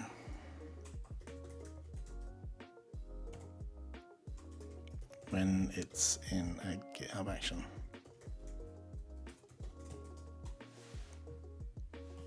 Create a YAML that will not be printed, hidden inside of a log file that you can't do. Does that sound reasonable? It really shouldn't matter where you build it. You shouldn't need a collection of different system tools and kernel modules just to run GCC. Yes. Get NVIDIA. Okay. Right, I'll come back to that. Fun times. Snap control from print up to. Right, I need log files to show this. Environment. GitHub Action.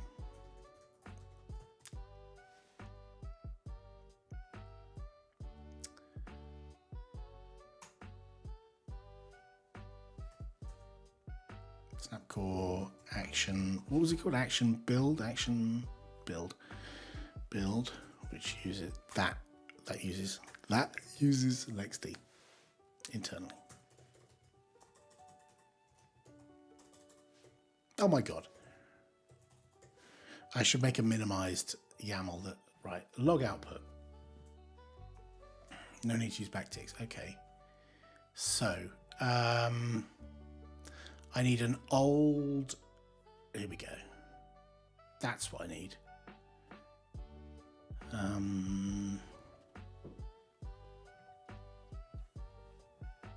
That's enough, I think.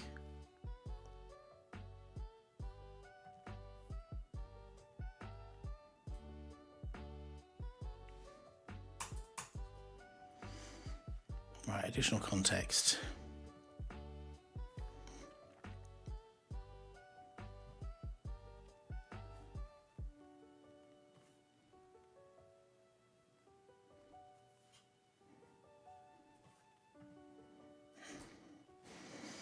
I think I need more words. Using LXD or GitHub Action. No, it's not using LXD locally because with from print up to basically the most useful error message on it. When using LXD locally, one can snapcraft debug. Is it -- debug? To jump into the container to view more details. When using LXD as part of a GitHub action, this isn't as straightforward. To find the error, I added the following conditional step after the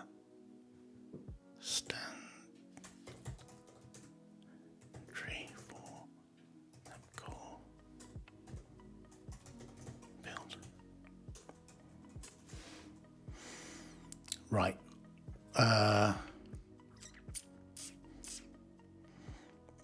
What did I add? I added. Oh, I have got that. Okay.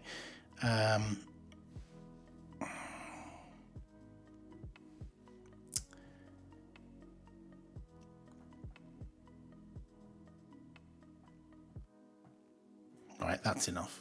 You only need that much. This is YAML, isn't it? A snippet of YAMLs.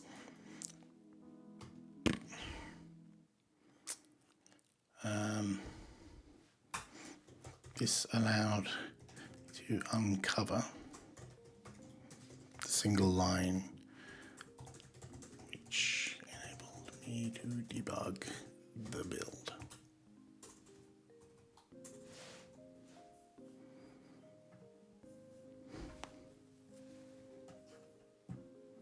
It's up here somewhere.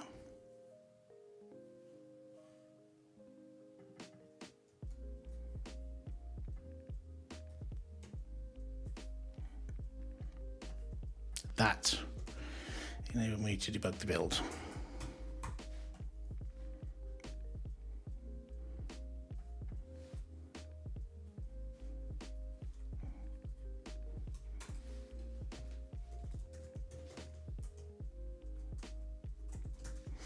The action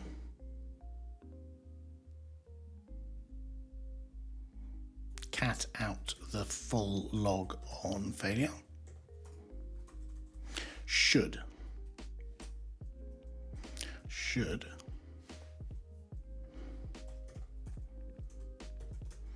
snapcraft write out a more useful error on if B, then local xd users benefit, while A is possible and likely simple to implement.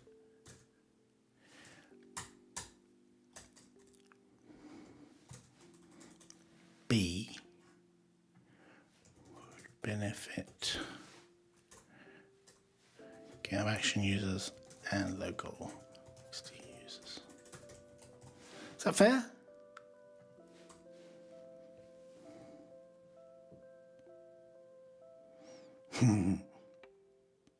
Nice.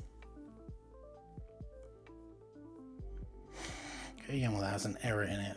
So they ask for a YAML in here. I could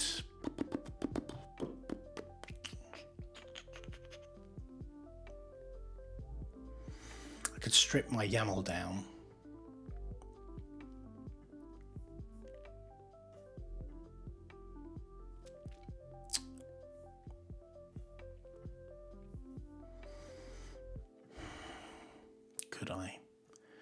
Could I strip that down?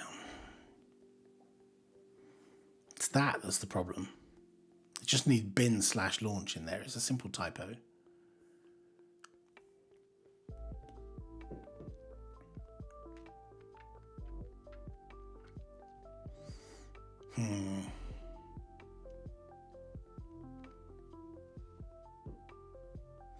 Do I need... I don't want to create a whole new YAML that fails.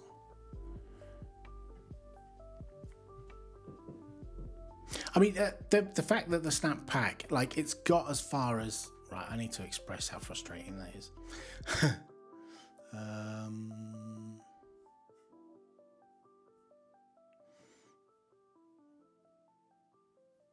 Up to basically the most useful...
I think it's worth saying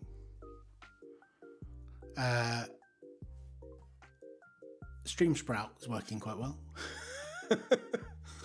Like, how long has this thing been streaming? Like 2 hours or something? 2 hours, 15 minutes. Right, anyway, don't get distracted, Anne.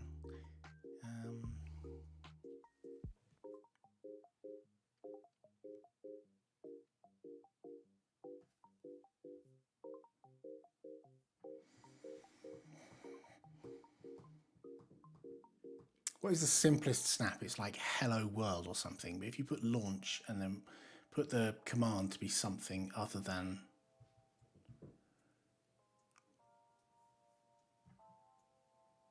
I think there is a hello world, isn't there? Whoop! Oh, man.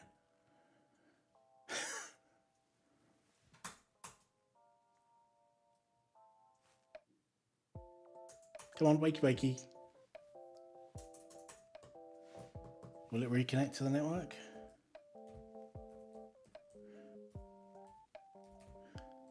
I keep forgetting that this thing's... Well, it's on my desk next to me. It's not on power.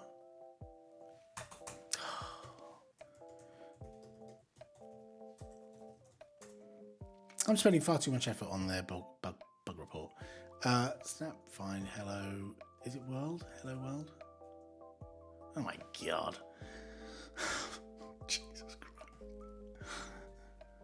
There are 5,000 snaps in the store. They're all hello world. Don't need any of that.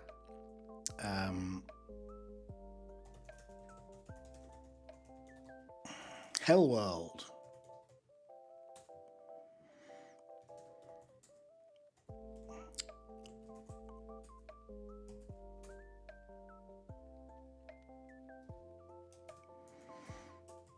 Is there a Snapcraft in here? No.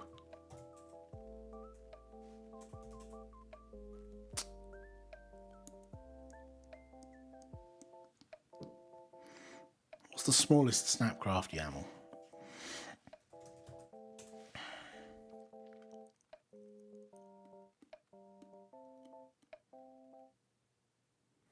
There's got to be a YAML somewhere that's nice and small that we can use as a reproducer. Can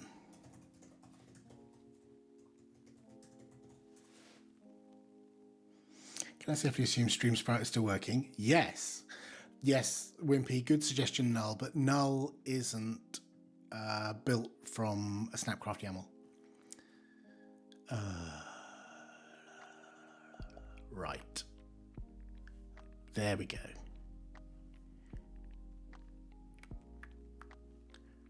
Right, give me the full YAML, Graham. Where's the full YAML? That's it. That's what I want. Right. I reckon I'm going to give that to them untested and put hello and just put that in there like that. I think that might work.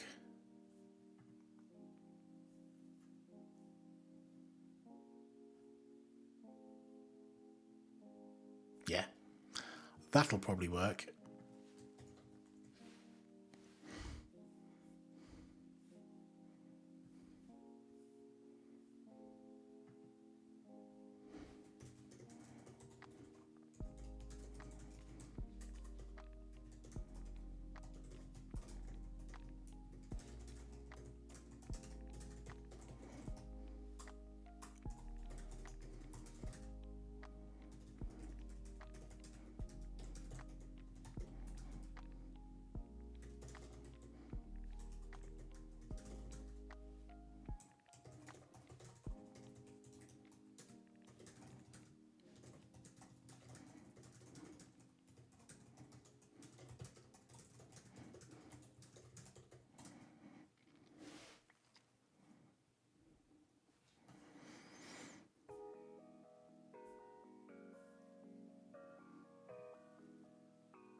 Yes, Wimpy, 2 hours, 20 minutes with 2 streams is a pretty good indication the fundamental feature is robust. I agree. Right, so now we know what the problem is, and I can close all of this stuff, and somewhere here, I can probably leave that action as it is. Right, so how do we actually fix this? The problem is, in my snap, we're trying to fire something called launch, which is my shell script. Where did I have that open? Was it way over here? Yeah. That doesn't matter anyway. Snap. So my YAML says there's 2 parts to it. The actual Twine app and then a launcher which is dumped in from snap/local. So if we look in snap/local, there is then a folder within that GitHub cunningly hides called bin, and in that is launch. So given that we copy snap local and everything in it to the target snap, then there will be a folder called bin, and in that will be a folder called a file called launch. And in fact, we can see that if we get in here and look at an older version. If we go and have a look in snap, well, we could just ls snap twine.js current. There's all the stuff that was unpacked from the upstream package, and there is a bin folder in there, which you might not be able to see because it's blue on black. And there's launch. And my YAML says, Snapcraft YAML says apps twine.js command launch. and it's more strict now. It used to find that in the bin directory, now it doesn't. So the fix is like that. That's it. That's all we needed. Right, we've already done the core 22 and stuff, right? Okay. Fix path to launcher. Bob.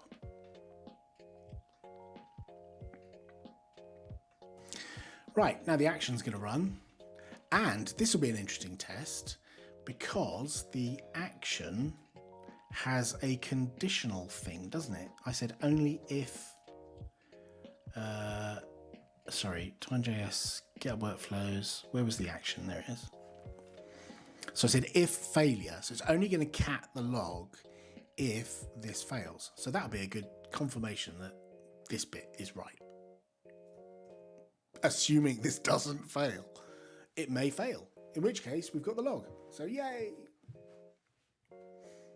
Am I going to be here until 1:30 in the morning? Just because... let me go and put the Mac... Oh no. Yeah. I'm just going to put video difficulties. Everything's fine. No stress.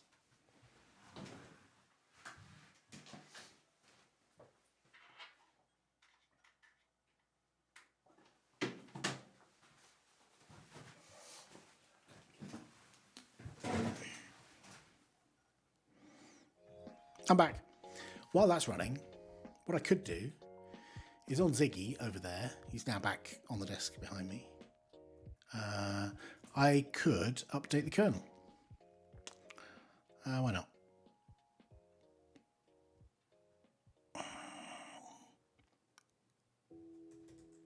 That's it. I use this terrible script that nobody should use. It's an excellent script, sorry, that nobody should use because it's terrible to use it. Okay. And it's just a shell script that tells you, I can never remember what the incantation is with this thing.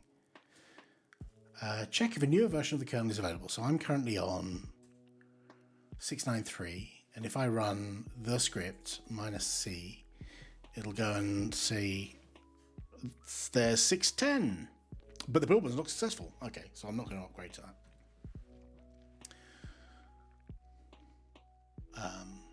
See L for list. I could do -L. Oh, that's what I've got installed. Install particular version. Search. Can you do like just 6.9? List available kernels. If I just do 6.9. Hey! So in theory, I could jump to 699.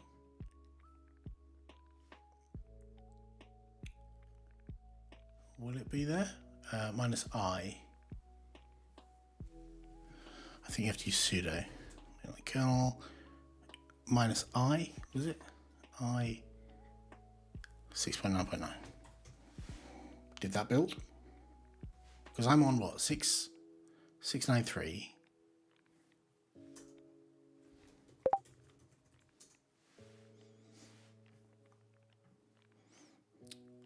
I've just snoozed an advert for 5 minutes. You're welcome. Right, so that did build then, and it's going to get 699. Don't use this. That's terrible, terrible. Don't use this. So the reason I'm doing this is because somewhere inside Launchpad... Oh, there we go. This bug. ThinkPad Z13 boot loops on wait from suspend and all kinds of other errors. And this is a duplicate of this bug. Suspend, yes. System hangs.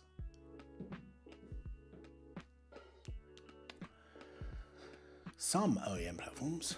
Look at this. Those are CVEs. Loads of duplicates. Is this fixed now? I'm on Noble. Oh, invalid. Oh. Boo. Oh, this is on the OEM kernel though.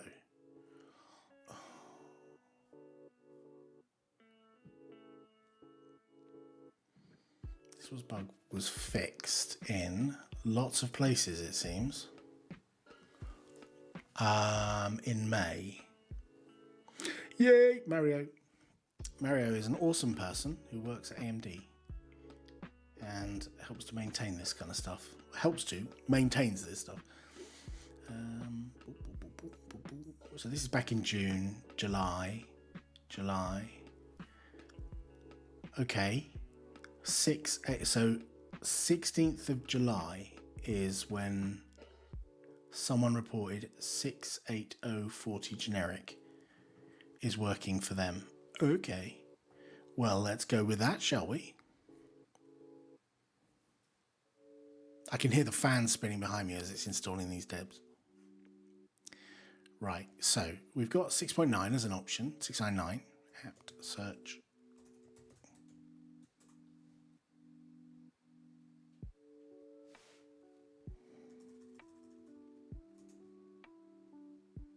What?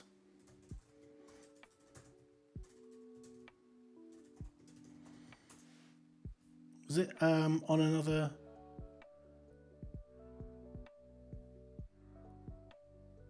Sure sounds like there's some patches in Ubuntu's kernel causing problems there, boy. Yes, I agree. Maybe. I'm not going to cast aspersions on other people's code. You've seen mine. 68040. Which noble oh, it's in proposed, that's why. Don't enable proposed.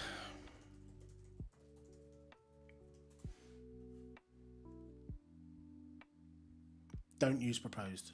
I wrote a blog post to remind myself never to enable proposed.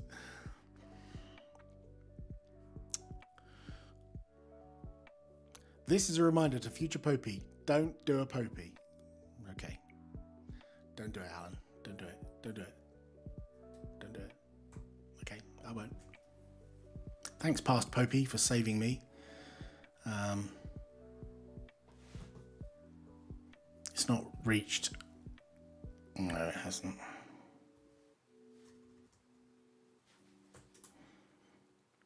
Ah, 680 is on 38 at the moment. Okay. Do I have any 680? D package minus L, Linux. Tools, that'll do. Tools.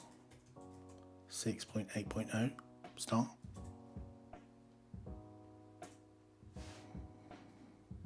Start. Yeah, I've got 36 and 38 installed. So I'll get 40 when it comes. If it's going to come. It's in proposed. So, is there someone...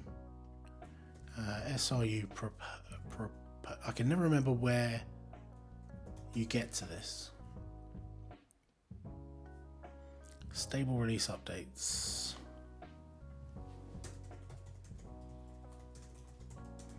Ooh, that's not good typing, is it? It's under like people dot something. There we go, that's the one. No. There it is. So this is what's in Noble proposed, waiting for this bug. Is that the bug I was just in? No. Oh, different bug. Packaging resync. Okay, so this is a generic bug that they reuse by the look of it, given it's dated 2018. Scrolly scroll, scroll, scroll, all the way to the bottom. Oh my life. How did you get to the end of a page? There we go.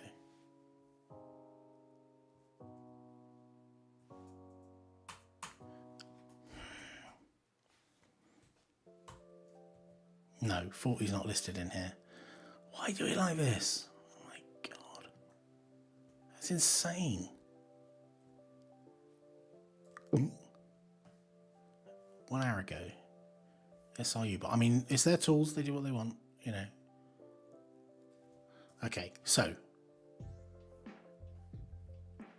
this is not even the kernel. This is like restricted signatures, and it's the only mention of 680.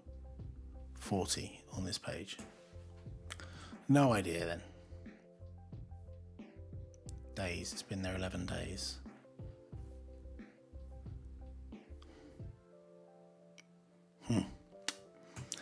Oh well, we'll just have to wait.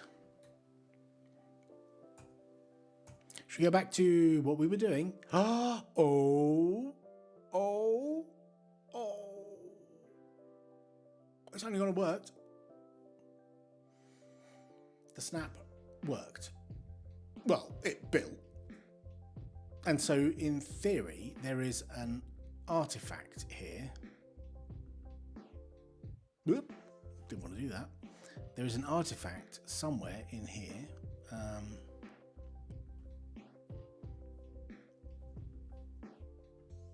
Where do they get put?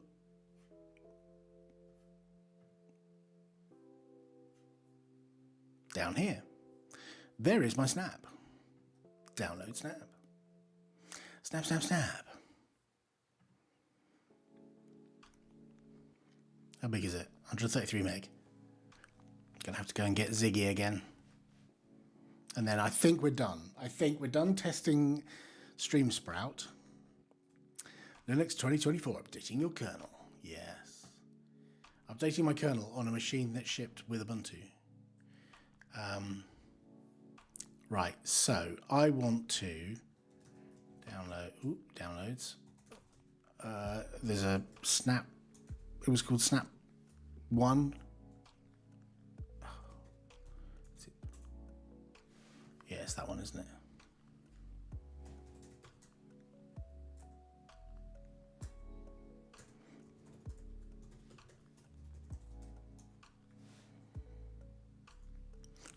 Over the network.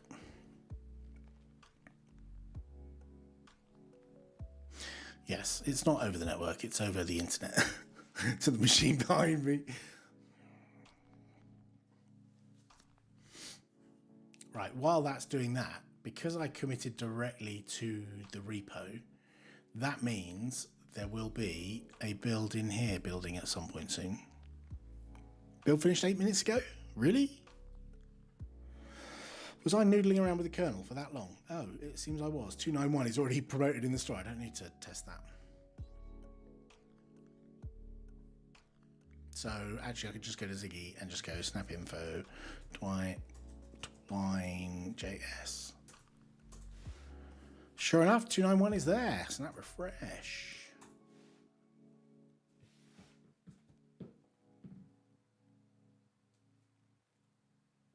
Am I going to get some Twitch rewards for like streaming for 2.5 hours?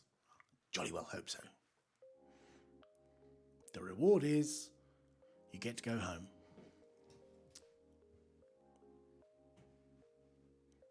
I'm quite pleased that this works like pretty well, this whole setup. Happy days. So that has worked. I'm going to go and video difficulties while we get the laptop of doom. And just give it a quick shake.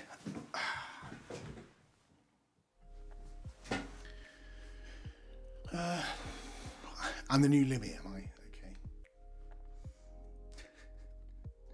One way, down a one-way street. I can't do a Scottish accent, don't make me.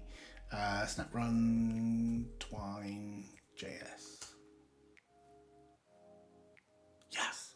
So, let me give you full screen. What I would like to do is video capture this device over the network. Or, because then I could just leave it over there and use, what's it called? NDIS, ND something. Anyway, whatever it is, I could run OBS on here and stream the contents of this screen over here, but then keyboard and mouse would be a bit of a problem. Anyway, yeah, that's Twine, and these are stories that have been created in Twine. I have a bunch of stories on here, and some that I've borrowed from other people. If I just launch one, yeah. So you create your story as a series of interconnected little boxes, like the locations that people go to, and yeah, Twine is quite good fun.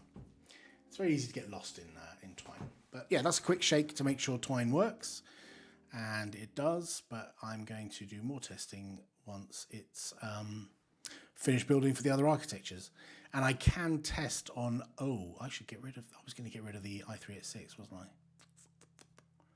I will at some point.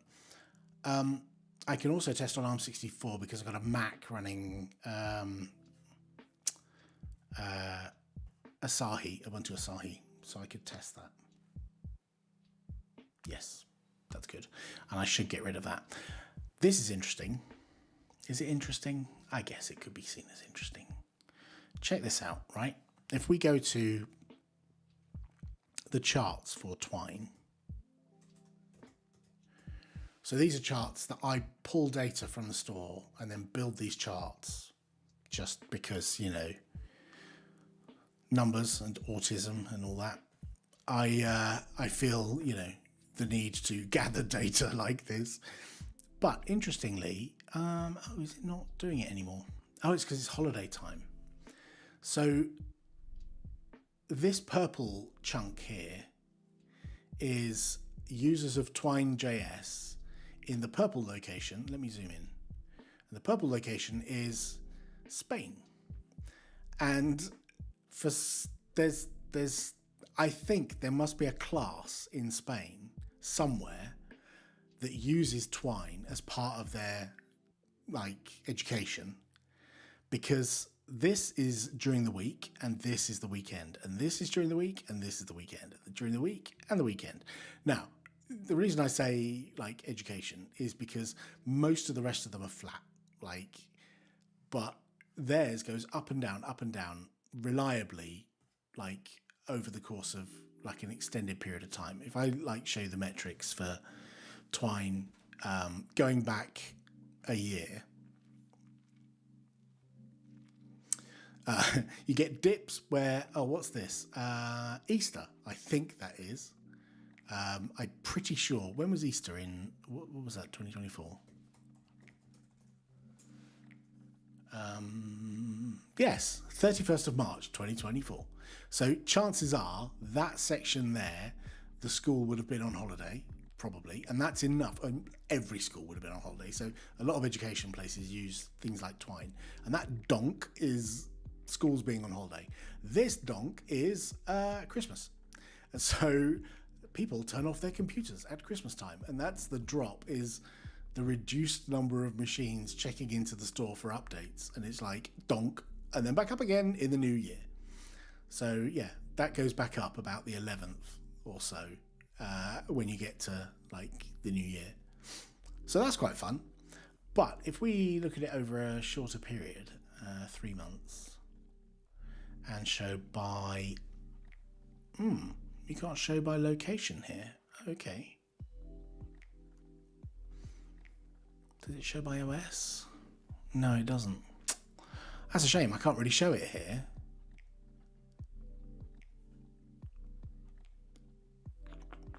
It doesn't really show as much because this doesn't have a country filter, but the data is provided, so I can pull the data and generate this graph. This graph is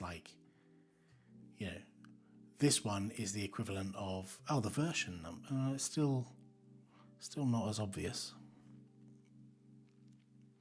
Yeah, this is over a period of how long? 2024. So that's 3 months. Is it 3 months? No, that's only 30 days, isn't it? That's over 30 days. I wonder if it's as obvious in their graph or whether they smooth it a bit more than I do. So over 30 days. Yeah, I think their smoothing is a little better than mine. My janky Python, up down is not quite as beautiful as theirs. So I think their smoothing is polishing out the rapid up and down. But I'm pretty sure that is up down, install, remove, or machines going away. And it was more pronounced in the past when I had a chart that was, during term time. But now it's come to the summer holidays. I think Spain is on holiday, and it's that purple chunk that's making it go up and down, up and down. Anyway, that was, interesting data. for those of you who like that kind of thing. Right, I think I'm done now.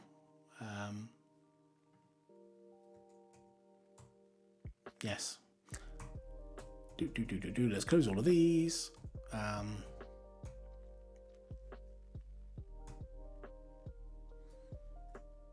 Everyone should go and try out Stream Sprout because it clearly works, and we've proved that. Thank you all for watching, everyone, and joining in, and thank you for the assistance that those people have provided. I really appreciate it. I'm going to go home now, and hopefully the power is back on. The way I know whether the power is back on is I should be able to SSH to home, and if I can SSH to home, then I know the power's back on. But I'm not going to do that right now. I'll shut down. So thanks again, and